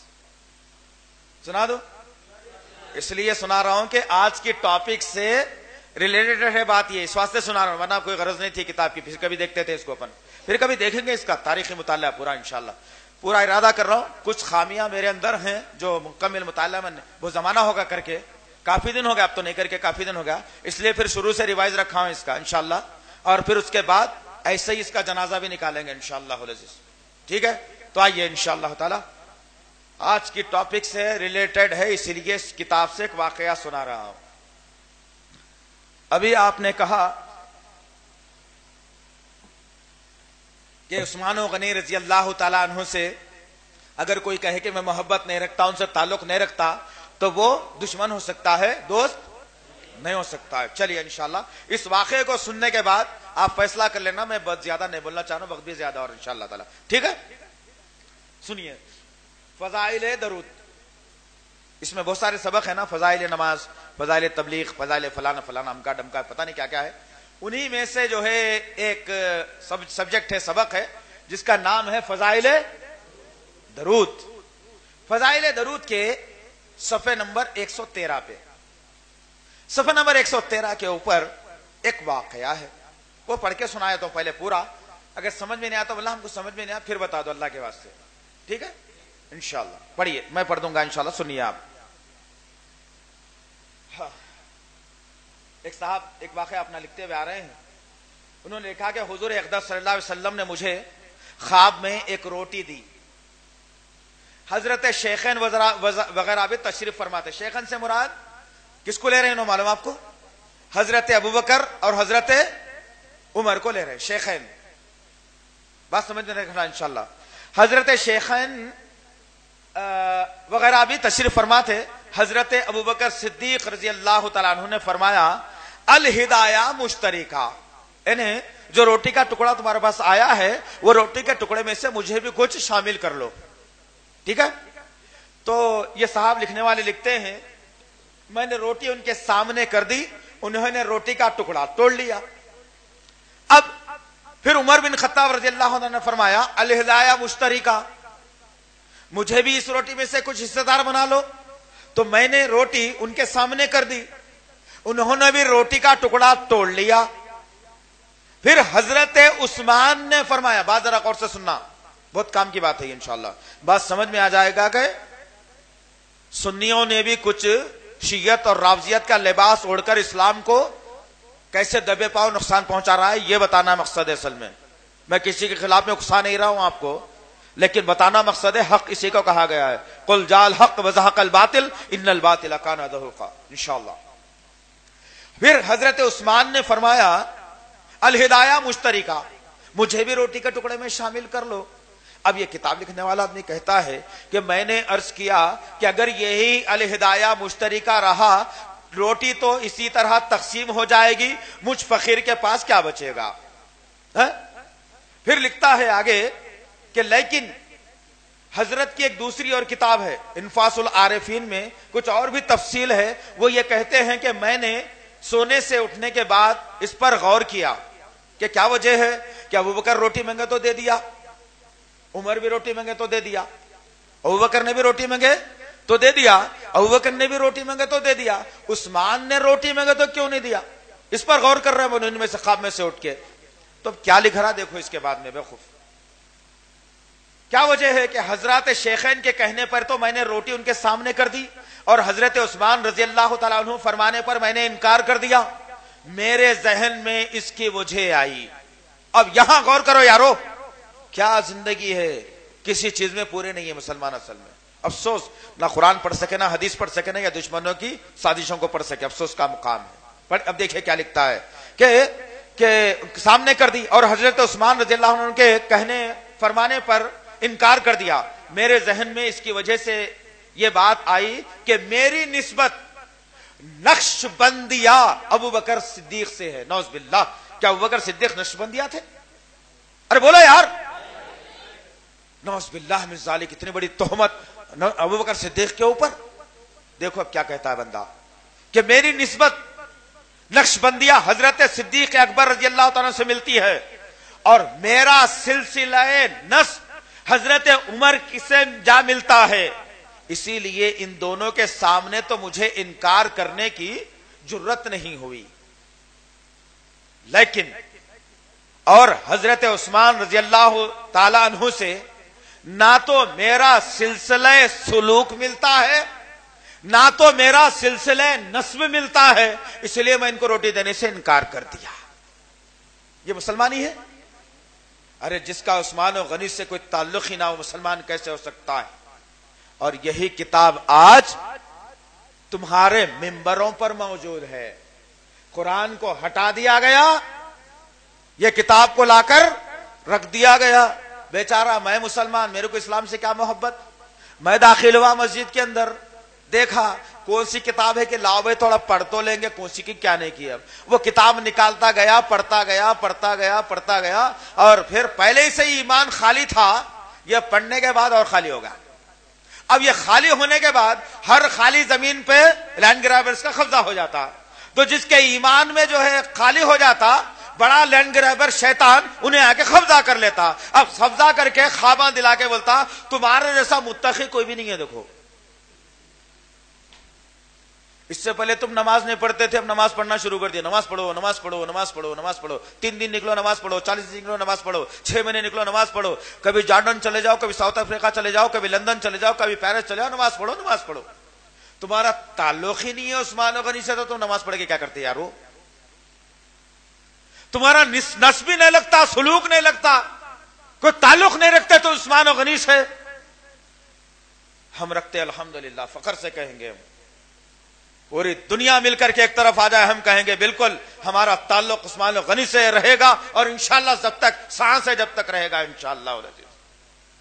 یہ کیا ماجرا ہے, ذرا غور کرو تم. تو بتانے کا مقصد کیا ہے؟ ایک قاتل تھا جو آج تمہارے درمیان میں دندناتا پھرتا ہے اور صحابہ کو گالیاں دیتا ہے. ایک دشمن ہے جو تمہارے درمیان میں صف میں کھڑا ہو جاتا ہے, کہتا ہے کہ میں تو تمہارا ہمنوا ہوں, تمہارا چاہنے والا ہوں. ارے یہی الفاظ تمہارے ہمنوا اور چاہنے کے جنت کے میدان میں, جنت کے باغ میں میرے باپ آدم سے شیطان نے بھی ایسے ہی وعدہ کیا تھا. کہا تھا کہ میں تمہارا ہمنوا ہوں, تمہارا چاہنے والا ہوں, تمہارا غلط نہیں سوچوں گا, تم میرے ہمنوا ہو, تمہارے بارے میں اچھی سوچ رکھنے والا ہوں. ذرا یہ کھا لو کیا ہونا ہے بھائی.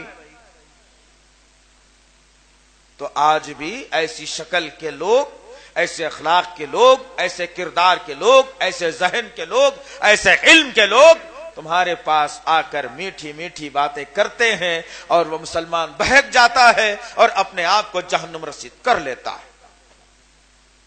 لہذا عزیزان محترم, اپنی کم علمی کی بنیاد پر میں نے کوشش کی آپ کے سامنے کہ 18 ذی الحجہ کا منحوس دن کیسا ہے, اور شہادت حضرت عثمان غنی رضی اللہ تعالی عنہ کی کیسے ہوئی, اور پھر قاتل کون ہے. میں نے اپنی کم علمی کی بنیاد پر آپ کے سامنے ان باتوں کو رکھ دیا ہے.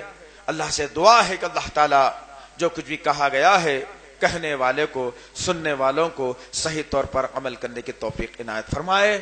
اور اللہ تعالی ہمارے صحابہ جس طریقے سے اسلام کے خاطر اپنے جانوں اور مالوں کا نذرانہ دیے ہیں. اللہ تعالیٰ آج اسلام ہم سے وہی چاہتا ہے کہ ہم اپنے جانوں اور مالوں کا نذرانہ دیں میرے پاک پروردگار. ویسی طاقت ویسی ہمت ہمارے اندر پیدا فرما دے میرے پاک پروردگار. اے میرے اللہ مسجدوں کو بھرنے والا ہمیں بنا دے, قبرستانوں کو خالی رکھنے والا ہمیں بنا دے. اے اللہ ڈر اور خوف تیرا ہمارے سینوں میں بسا دے, دنیا کا ڈر اور خوف ہمارے سینوں سے نکال دے. اے میرے پاک پروردگار ہماری صفوں میں پختگی لا دے, مضبوطگی لا دے. اے میرے غفور رحیم ہم سے بڑوں کی عزت کرنے والا بنا دے. ہمارے بڑوں کے اندر توفیق عنایت فرما کہ وہ ہم پر شفقت سے کام لے میرے پاک پروردگار. کہنے میں کسی قسم کی زیادتی ہو گئی ہے اسے اپنے رحم, اپنے فضل, اپنے کرم سے معاف فرما دے. اور کہنے میں کسی قسم کی کمی رہ گئی ہے اپنے رحم, اپنے کرم, اپنے فضل سے اسے معاف فرما دے میرے پاک پروردگار. سبحان ربک رب العزت عما یصفون والسلام علی المرسلین والحمد للہ رب العالمین. السلام علیکم ورحمۃ اللہ وبرکاتہ.